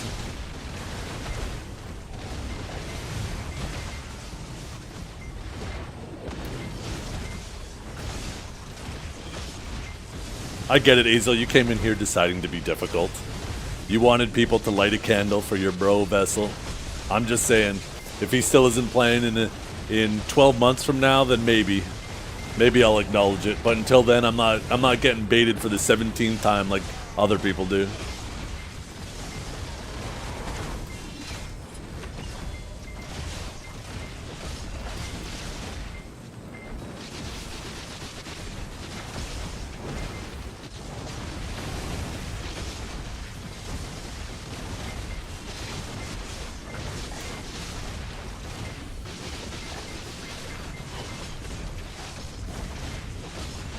No, it's not for what playing a game is. The bar is what quitting means. And that's why you're being difficult. Because you're having difficulty differentiating that. You're creating a straw man. Yeah, you can play little, but you're not quitting if you're still doing it. I don't think you know what the word quit means.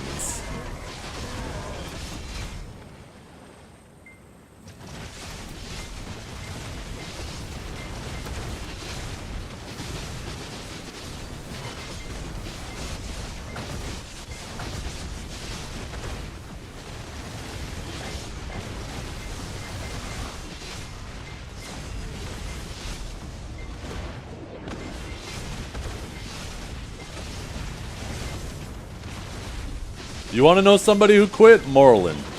That's a man who actually quit.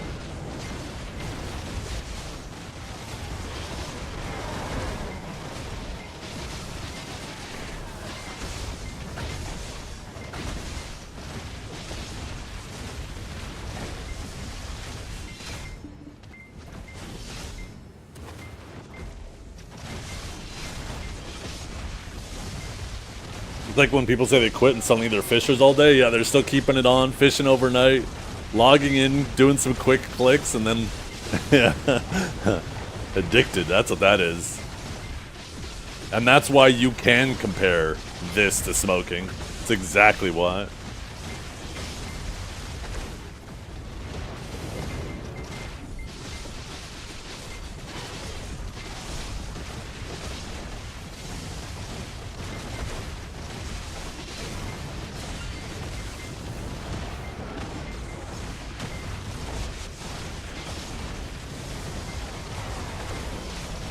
When I quit until the next ball, yeah. That's why I just don't buy this premise when people say they quit. They should just say they're taking a break, because the vast majority of the time that's what it is. And it's good to take breaks. If you're feeling fatigued over the game and, you know, it's just not scratching the itch the way it used to, it's perfectly reasonable to take a break.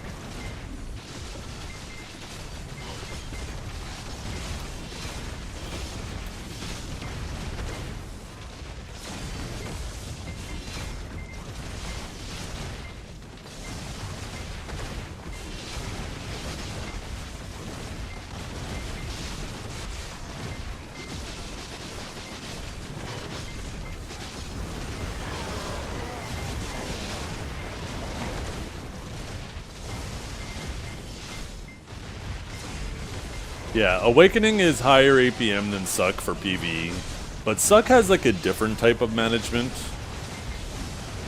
Trying to manage your E buff, your reset, and your Z buff, and making sure you're not double stacking them can become a little cumbersome with it. In terms of grind speed, Awaken has the edge. Mainly because it's much more effective at getting consistent back attacks. Whereas Succession does more damage, but because it's not getting consistent back attacks, that's enough for Awaken to pull ahead. But they're close enough that, you know what, if you enjoy it, play whichever the two you really prefer.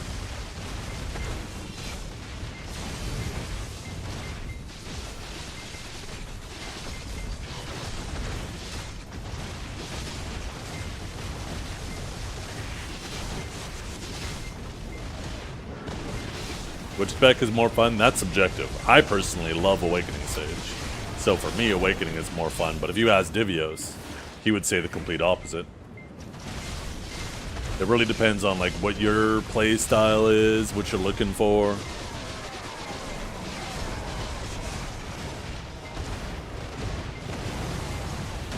And really the theme, right?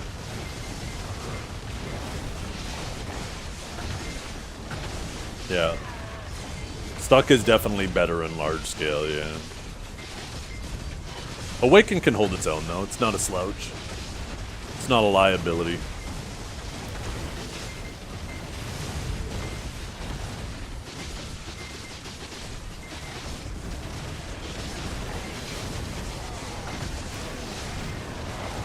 One of the biggest things that probably hurts Suck the most right now And maybe Divios could comment on this. I don't know if he's still lurking around. He's probably sleeping now. But in uncapped nodes, there's so many of these 6 blue skittle rock losers that are just running around grabbing that it obviously makes it significantly more difficult for a Suck Sage to be effective, right?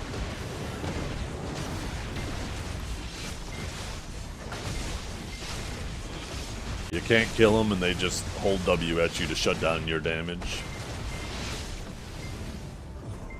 If they deal with that, I think Suck Sage will be back in a huge way. Because Awakened Sage can actually maneuver and avoid those guys significantly more effectively than Suck Sage can. And that's why you see, especially in capped node wars, Suck Sage is really good.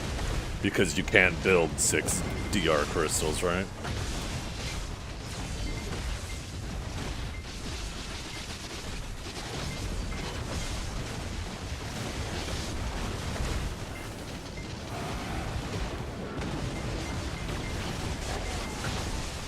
Oh, if you prefer Awaken, stick with Awaken, yeah. I recommend, though, with almost any class that you're willing to play, learn both specs if it has 2 specs. Don't limit yourself to one. I personally love both Suck and Awakening. I prefer Awakening, but if something ever happened that, you know, I didn't like Awakening anymore, I could very easily just start playing Suck again, because I do enjoy that spec as well.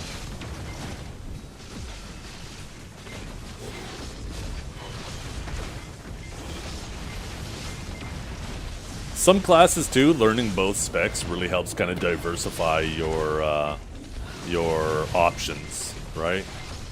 In the case of, like, Ranger, for example, you know, Awakened Ranger is a very strong 1v1 class, Suck Ranger is a very strong large-scale class, and knowing how to play both can really, you know, open you up to being effective in both environments.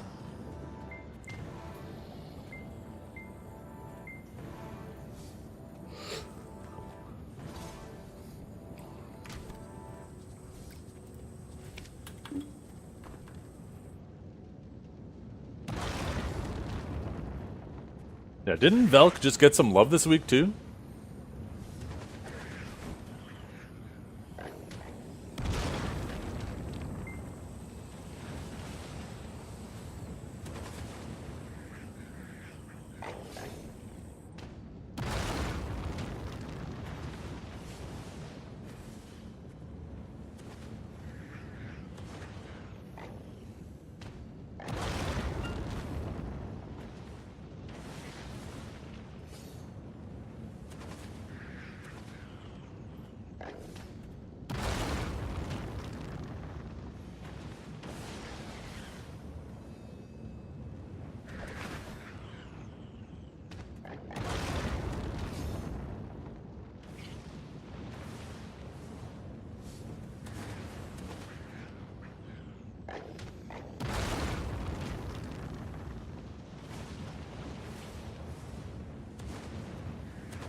Not really useful changes? Yeah. They really fucked the class when they messed with its Sword of Judgment's damage on cooldown. And I get why they did it, right?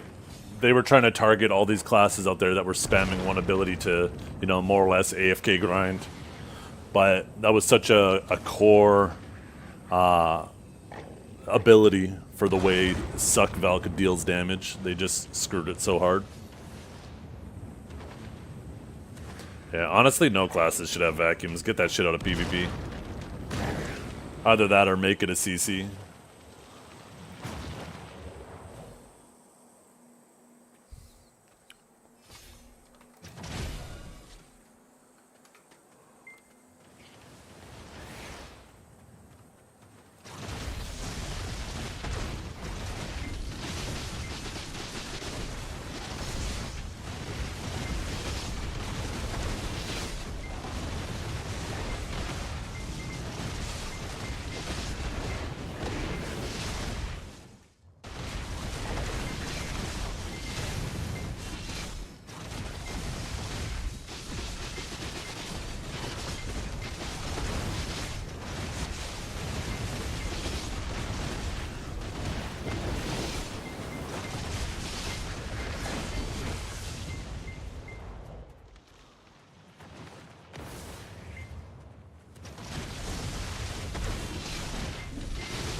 I have these set up for PvP, just to keep an eye on cooldowns. And I don't even really pay attention to them while PvPing. It's kind of more of a after the fact type thing, right? Like if I do something and I get CC'd and I'm like, huh? Boy, I thought I was protected, or, you know, whatever the reason might be. It's kind of nice having that stuff visible on screen so I can go back and take a look at the VOD. And, you know, more often than not, I'll find out, oh, okay, I actually did that unprotected thing right before that protected ability, and that's what I got CC'd out of. Or, you know, I actually miscalculated the cooldown and it was still on cooldown. So when I pressed it, that's why I got caught, because, you know, I didn't do anything. So I like having these things up on screen so I can hold myself accountable to my mistakes. Because if you don't have that shit available, it's easy to just be like, oh, well, the game messed up, so it's the game's fault, right? And, you know, there's no way to prove yourself wrong.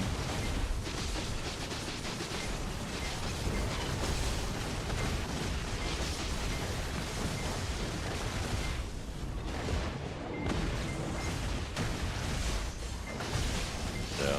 Well, I don't watch my VODs, but I'll ask stream every once in a while when something happens and I'm like, huh? I'll be like, chat, can you clip that for me? And then usually somebody clips it and I can go look, and yeah, 9 times out of 10 it's just me fucking up and I realize, okay, I'm just a boomer asshole, man. But, you know, whenever you put the blame somewhere else outside of your control, you're not going to get better, right? You blame it on desync, or you blame it on, you know, there's a million excuses to blame it on. If you blame it on anything but yourself, then you're basically giving yourself a pass to not get better. So, I try my best to hold myself accountable for my mistakes.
it hard to learn? Nah.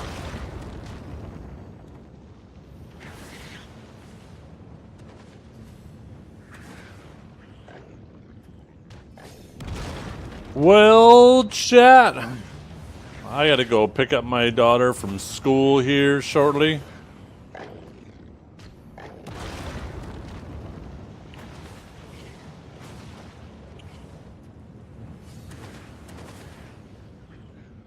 So...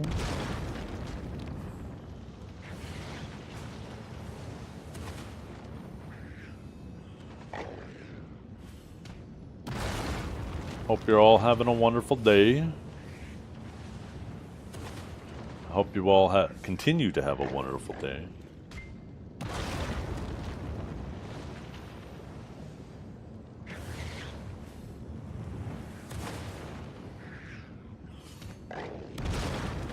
Right, I'm gonna send you guys over to Kiwi.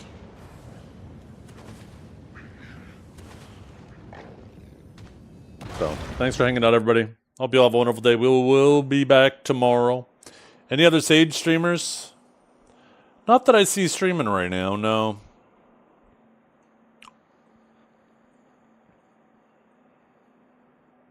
We'll catch you all later. Have a wonderful day.